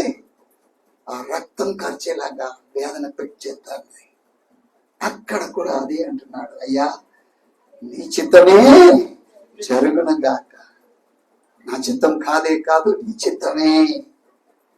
అందుకే ఇక్కడ యేసు ఎందుకు ఏడ్చాడు? అనవసరంగా ఏదో తొక్కుపడి ఏడటం కాదు. చాక్లెట్కి వెళ్ళలేదని నేను ఎప్పుడో ఏడ్చేవాడిని. స్కూల్లో డాక్టర్ సార్ కొట్టారని ఏడ్చేవాడిని. ఇంజక్షన్ తీసుకొస్తే ఆడు ఇంజక్షన్ పేరు ఎత్తేలోగానే నాకు ఏడుపు వచ్చేసేది. ఈ ఏడుపులు కావు, యేసుకు అలాంటి ఏడుపులతో పని లేదు. ఇంకా చచ్చిపోయినా కూడా మనం ఏడవలసిన కర్మ, మరణం మంచిది. దావీదే అన్నాడు 116 అధ్యాయంలో, అదిగో 15 వచనం 16 వచనం ఉంది. ఏమని? ఇప్పుడే చెప్పారే, యెహోవా భక్తుల మరణం ఏంటండి? ఆయన దృష్టికి విలువ కలది, మంచిది అర్థం. సింపుల్ భాషలో చెబితే ప్రభునందు మరణించుట ధన్యకరం, మరణం మంచిది, మరణం మంచిది. ఈ మరణాన్ని నమ్మి మరణము నుండి జీవం ఉందని జీవించే ఆయన మీద ఉన్నటువంటి విశ్వాసమే నీకు దుఃఖాన్ని రప్పించాలి. ఆ దుఃఖం యేసయ్యకు ఉంది, నీకు, నాకు, అందరికి ఆ దుఃఖం ఉండాలని యేసు ఎదురు చూస్తున్నాడు. యేసే అన్నాడు, ముగింపులోనికి వచ్చాను. యేసే అన్నాడు 14వ అధ్యాయం యోహాను 1వ వచనం నుండి చూడండి. మీరు చదువుతారా ఒకరు? 14వ అధ్యాయం 1వ వచనం. మీ హృదయంలో కలవరపడనివ్వకుడి. లోకంలో మీరు జీవించేటప్పుడు మీకు కష్టాలు, ఇబ్బందులు, మరణాలు, రోగాలు, అవి ఇవి నష్టాలు వస్తూ ఉంటాయి. వీటిని గురించి మీ హృదయాలు కలవరపడనివ్వకుడి. దేవుని యందు తండ్రి అయిన వారి మీద మీకు విశ్వాసం ఉంది, నా యందును విశ్వాసం ఉంచండి. నేను ఒక పని మీద వచ్చి ఉన్నాను, నా యందును మీరు విశ్వాసం ఉంచండి. నా తండ్రి ఇంట అనేక నివాసములు కలవు, లేని ఎడల మీకు చెప్పుదును, మీకు స్థలము సిద్ధపరచుటకు నేను వెళ్ళుచున్నాను. నేను వెళ్ళి మీకు స్థలము సిద్ధపరిచిన తరువాత నేనుండు స్థలములో మీరు ఉండులాగన నేను మరలా నేనే వచ్చి నాతో ఉండుటకు మిమ్మల్ని నేనే తీసుకొని వెళ్తాను అన్నాడు. హల్లెలూయా, హల్లెలూయా. అమ్మ ఎన్నో తారీఖు చనిపోయారన్నారు? 6వ తారీఖు. 6వ తారీఖు మనం శరీరం చావడం చూసామే గాని చావుకు మా శరీరం చనిపోయే మునుపు ఆత్మని అదే ప్రామిస్, ఇప్పుడు చదివిన ప్రామిస్ మన కంటికి కనిపించకుండా ఒక మహత్వమైన కార్యం జరిగినది. హల్లెలూయా. యేసే వచ్చి అమ్మని తానే ఎత్తుకొని శరీరాన్ని మాత్రం విడిచిపెట్టి తీసుకు వెళ్ళి తనతో పరలోక రాజ్యం గడిలోనే, సెకండ్లోనే ప్రాణపడడానికి ఎంతసేపు కావాలి చెప్పండి? చెప్పండి, ఎవరు తెలియదా? చెప్తాను. ముక్కు నోరును ఒక 3 నిమిషం పుట్టాను అనుకోండి, మరి పోతారు. కావాలని ట్రై చేస్తాను, వస్తాను. ఎవరు ఒప్పుకోరు. మరణం మంచిదే. దేవుని నమ్ముచున్న దేవుని బిడ్డలారా, ఈ పుస్తకాన్ని మనం చేతిలో పట్టుకొని ఉన్నామనుకుంటే ఈ లోకంలో జీవితం మంచిది కాదు, అది ఇది కడిగి ఉండటం మంచిది కాదు, కడుపు నిండా తినడం త్రాగటం మంచిది కాదు, మరణించుటయే మంచిది. మరణం మంచిది, అస్సలు మంచిది. అదే మన మనసు ఒప్పుకోదు. ఈవిడ ఎక్కడి నుంచి వచ్చారా, ఇలా ప్రసంగిస్తున్నారంటారా? అదే మంచిది. మరణానికి సిద్ధపడటానికే రక్షణ పొందిన తర్వాత దేవుడు మిమ్మల్ని పెట్టాడు. మీరు రక్షణ పొందారు, ఓకే. ఇంకా ఉన్నారే 99 కోట్ల జనం ఉన్నారే, వాళ్ళ గురించి ప్రార్థించుటకు, ప్రయాసపడుటకు, స్వార్థ చెప్పుటకును 4, 5, 7 పాస్టర్లు సాలదు. ప్రతి ఒక్కొక్కరు ఈ పనిని చెయ్యాలి. ఇదిగో పరలోకమందును భూమి అందును నాకు అధికారం ఇవ్వబడి ఉన్నది, మీరు వెళ్ళండి. ఎవరు మిమ్మల్ని పంపక్కర్లేదు, ఎవరు మిమ్మల్ని అభిషేకం విశేషంగా ఇచ్చి బైబిలే దేవుడే ఇచ్చేశారు డైరెక్ట్ గా. మీరు అందరూ నా పిల్లలైతే, మీరు సహోదరులైతే, ఆజ్ఞలు ఎక్కడ నిలిపాడండి? 2 నిలిపాడు.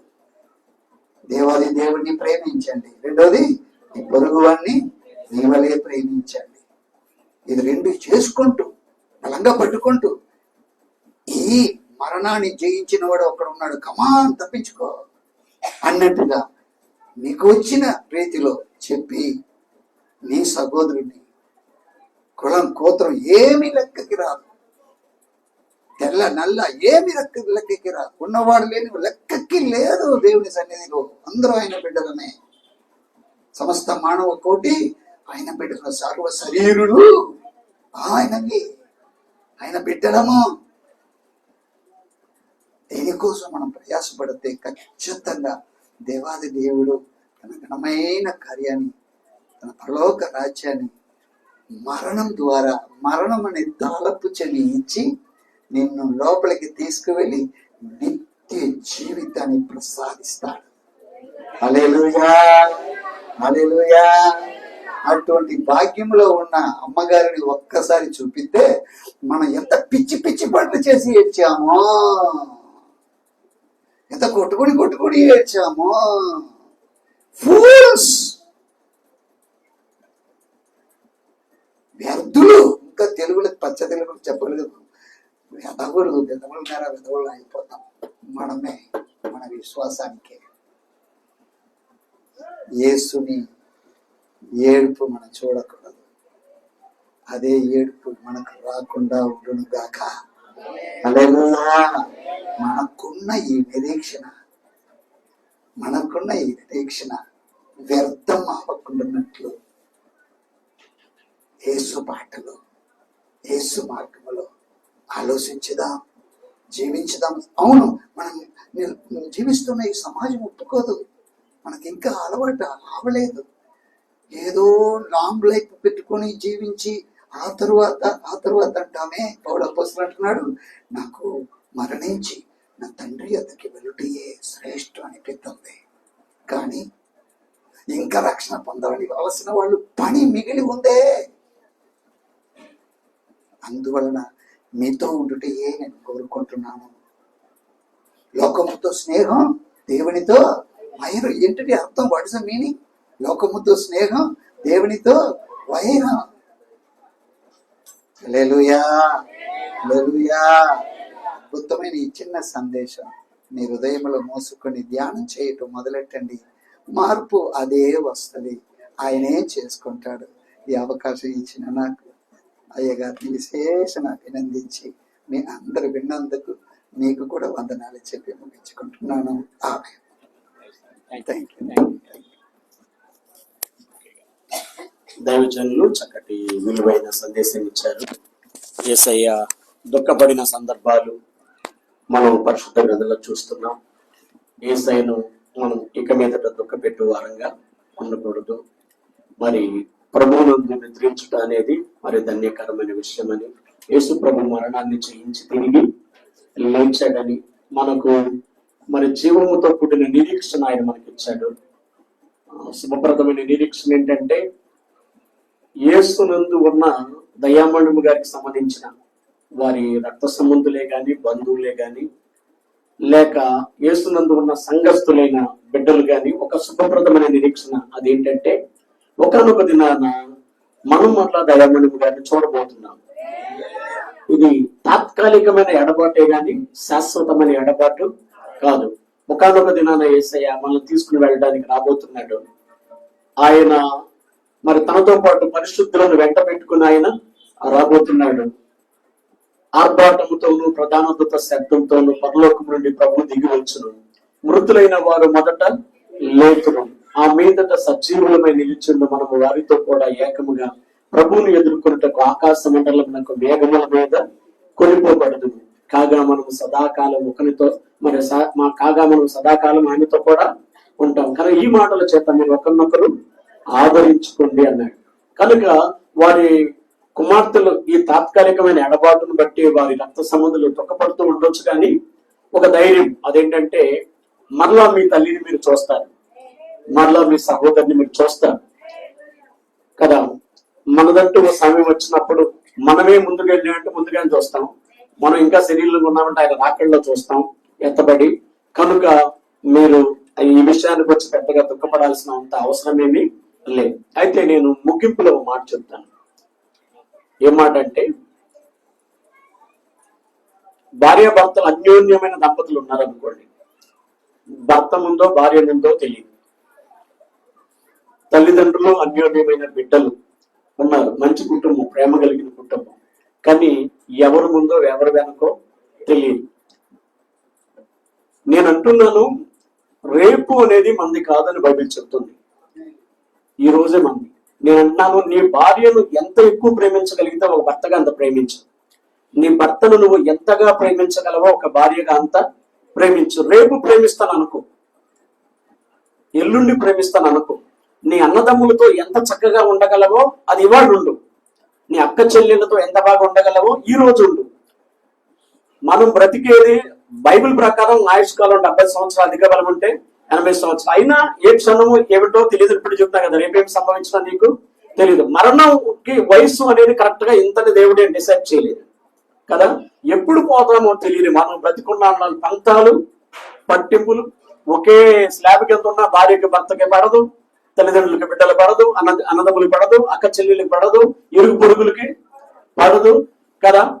పోయిన తర్వాత మనం ఏడ్చి, ఇప్పుడు భార్య భర్తను ప్రేమించాల్సినంతగా ప్రేమించకుండా భర్త పోయిన తర్వాత గుండెలు బాదుకుని ఏడ్చి ఉపయోగం ఏంటి?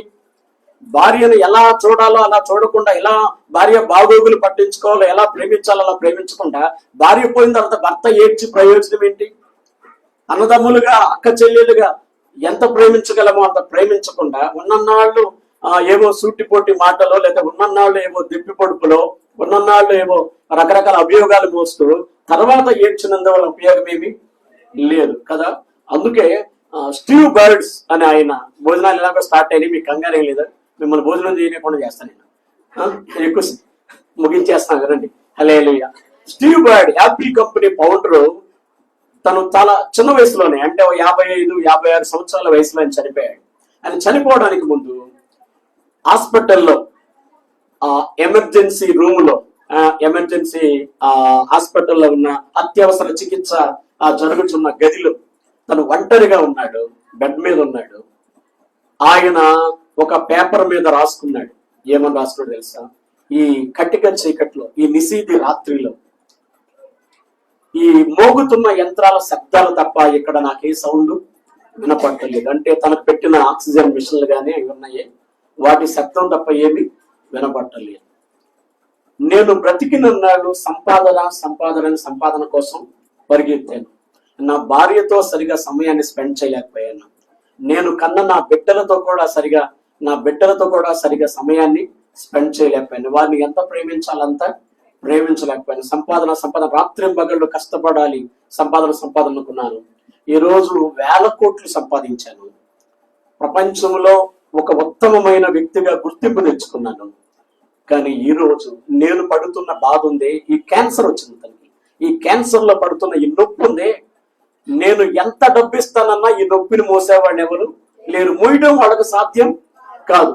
నీకు 1 కోటి రూపాయలు ఇస్తా, నా వ్యాధి నువ్వు భరించు అంటే ఆ వ్యాధి తీసుకోవడం ఎవరికి సాధ్యం కాదు. నా బాధ నేనే పాడాల్సి వస్తుంది కదా. డబ్బు కంటే ముఖ్యమైన విషయాలు చాలా ఉన్నాయి జీవితంలో. అది నాకు ఇప్పుడు అర్థమవుతుంది. నా భార్యను నేను ప్రేమించుంటే ఎంత బాగుండేది, నా బిడ్డల్ని ఇంకా ఎక్కువ ప్రేమించుంటే ఎంత బాగుండేది. ఈ రోజు 1000 కోట్లు సంపాదించే ఉద్యోగస్తులు నాకున్నారు. వాళ్ళకి జీతాలు ఇస్తున్నాను, వాళ్ళు నా కోసం సంపాదిస్తున్నారు. కానీ నేను 1 రూపాయి కూడా నాతో పట్టుకుని పోలేను. ఇన్ని కోట్లున్న 1 రూపాయి కూడా నేను తీసుకుని వెళ్ళే అవకాశం లేదు. నా జీవితం ఇలా ముగుస్తుందని నేను ఎప్పుడు కల్లా కూడా అనుకోలేదు. మీరు కూడా నాకులాగా పిచ్చోళ్ళలాగా ఇలా ఉండొద్దు. ఈ రోజే మీ కుటుంబాన్ని మీరు ప్రేమించే ప్రయత్నం చేయండి. మీ బిడ్డలను ప్రేమించండి, మీ తోడబుట్టిన వారిని ప్రేమించండి. అదే సమయంలో నేను ఇంకొంచెం పొడిగించి ఆయన అనలేదుగా నేను అంటాను, ఎంతగా దేవునికి లోబడాలో అంతగా దేవునికి లోబడి దేవునికి విధేయత చూపించండి. వాక్యానుసారంగా నడవండి. లోకానికి వేరై దేవునికి దగ్గరై జీవించే ప్రయత్నం మనం చెయ్యాలి. మనదంటూ ఓ రోజు ఉంటుంది. దయామణిపు గారు రోజు వచ్చింది, దయామణిపు గారు వెళ్ళిపోయారు. నీ రోజు ఎప్పుడో నా రోజు ఎప్పుడో తెలియదు. క్రైస్తవుడు అన్ని వేళలా సిద్ధపడి ఉండాలి. అది అక్కడైనా మన పోక్కడైనా. ఒక్కటి మాత్రం దౌర్భాగ్యకరమైన విషయం జీవితంలో, అదేంటో తెలుసా? ప్రభునందు ఉంటే ధన్యులు, ప్రభునందు మృతులు ధన్యులు. కానీ కొంతమంది యూదులతో, తనను అంగీకరించిన యూదులతో ఏసై అంటాడు, మీరు మీ పాపముల్లోనే ఉండి చనిపోతారంటే. మీరు పాపముల్లోనే ఉండి చనిపోతారని యోహాను సువార్తలో చెప్పాడు. నేను ఆయననని మీరు విశ్వసించడం లేదు. విశ్వసించకపోతే మీరు మీ పాపాల్లోనే ఉండి చనిపోతారు. పాపాల్లో ఉంటే చనిపోతే యుగాయుగాలు కాలే అగ్నిగుండంలోనికి వెళ్తాం. అగ్ని ఆరోదు, పురుగు చావదు. బుద్ధిమంతుడు క్రిందనున్న పాతాళాన్ని తప్పించుకోవాలని పరమునకు పోయే జీవ మార్గాన్ని వెతుకుతాడు. దైవజనులు నాకంటే ముందు చెప్పినట్టు యేసయ్య చెప్పాడు, నేనే మార్గాన్ని, సత్యాన్ని, జీవాన్ని. నేను కూడా ఒక మార్గాన్ని అనలేదు. నేనే మార్గాన్ని, సత్యాన్ని, జీవాన్ని. నా ద్వారా తప్ప అక్కడ చేరే అవకాశం లేదు. కనుక ఈ సత్యాన్ని గమనించి మనమంతా ప్రభువులో ముందుకు సాగుదాం. ముగించుకుందాం, ప్రార్థన చేసుకుందాం. ప్రేమమైన ఆయన మా తండ్రి, పరిశుద్ధుడా నీకే వందనాలు చెల్లిస్తున్నామైనా. తల్లి గారు మరి దయామణ్యం గారి ఆదరణ కూడికలో నా తండ్రి కూడి వచ్చిన బంధువులు, స్నేహితులు, దైవజనులు, ఆత్మీయులు, విశ్వాసులను బట్టి నీకే వందనాలు చెల్లిస్తున్నా. ఈ కార్యక్రమంలో చక్కటి పాటల ద్వారా మీరు ముగింపు పొందారు. మీ సేవకులు ఎజ్రా గారి ద్వారా, అరుణ్ కుమార్ గారి ద్వారా మీరు అందించిన సందేశాలను బట్టి స్తోత్రాలు. మా మధ్యలో ఉన్న సేవకులందరినీ బట్టి నీకు వందనాలయ్యా. మరోమారు ప్రార్థన చేస్తున్నాం. దయామణి గారు విడిచి వెళ్ళిన తన పెద్ద కుమార్తె మరి కృపమణి గారిని, వారి కుమార్తెల కుటుంబాలను దీవించండి. కెజియాను తన కొడుకు కుటుంబాన్ని, దేవ కూతురు కుటుంబాన్ని మీరు ఆశీర్వదించమని ప్రార్థన చేస్తున్నాను. కన్నాని, తన భర్తను, వారి కుమార్తెలను దీవించమని ప్రార్థన చేస్తున్నాం. ప్రసాద్ గారిని, వారి సత్యమణి భారతి గారిని, దేవ వారి కుమార్తెను, కుమారుని మీరు దీవించండి, ఆశీర్వదించండి. వారి కుటుంబాలకు గొప్ప నెమ్మదిని, సమాధానము దయచేయండి. వారి కుటుంబాల్లో ప్రతి ఒక్కరికి, ఇంకా రక్షణ లేని వారికి రక్షణ దయచేయమని ప్రార్థన చేస్తున్నాం. దేవ దయమణి గారి రక్త సంబంధాలను బట్టి కూడా వందనాలు. వారందరికీ గొప్ప రక్షణ భాగ్యం దయచేయండి. సమస్తమైన నా తండ్రి ఆశీర్వాదాలతో ప్రతి ఒక్కరిని నింపండి. వారి కుటుంబానికి గొప్ప ఆదరణలు దయచేయండి. దేవ మాతో ఉన్న సంగీత బృందాన్ని కూడా దీవించండి. ఇప్పుడు వచ్చిన దైవ సేవకులను, వారి పరిచర్లను మీరు ఆశీర్వదించండి. సమస్త మహిమను మీరు పొందుకోమని యేసు నామములో ప్రార్థించి వేడుకున్నాం మా తండ్రి, ఆమేన్. మన తండ్రి అయిన దేవుని ప్రేమ, కుమారుడు యేసుక్రీస్తు కృప, పరిశుద్ధాత్మల యొక్క నేను సహవాసం కూడిన మనందరికీ, సకల పరిశుద్ధులకు, దయామణి గారి కుటుంబస్తులకు తోడైంది సహాయం దయచేయగా. ఆమేన్. Praise the Lord. మీ అందరికి వందనాలు. మరి దయామణి గారి కుటుంబస్తులు మీ అందరి కోసం చక్కటి ప్రేమ విందులు సిద్ధపరిచారు. అందరూ భోజనం చేసి వెళ్ళవలసిందిగా మనం చేస్తున్న ఈ కార్యక్రమం ఇంతటితో ముగించబడింది. తప్పనిసరిగా అందరూ భోజనం చేసి వెళ్ళండి.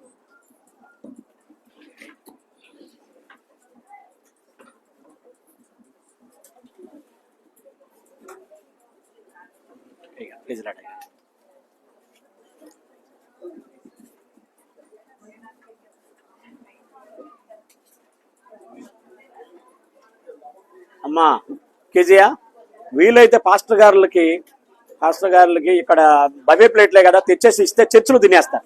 మిగతా వాళ్ళు అంత బయట తిన్నా అక్కడ ఇబ్బంది పడకుండా మన చర్చిలో టేబుల్స్ 2 ఉండాలి. లోపల ఎవరన్నా ఉంటే తెచ్చి చర్చిలో టేబుల్స్ వేసేస్తే పాస్టర్ గారులకి ఇక్కడ పెట్టారు.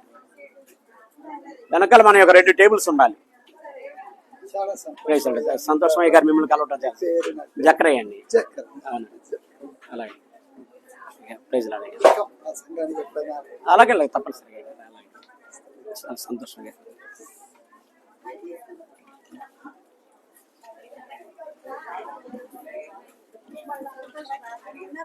అమ్మా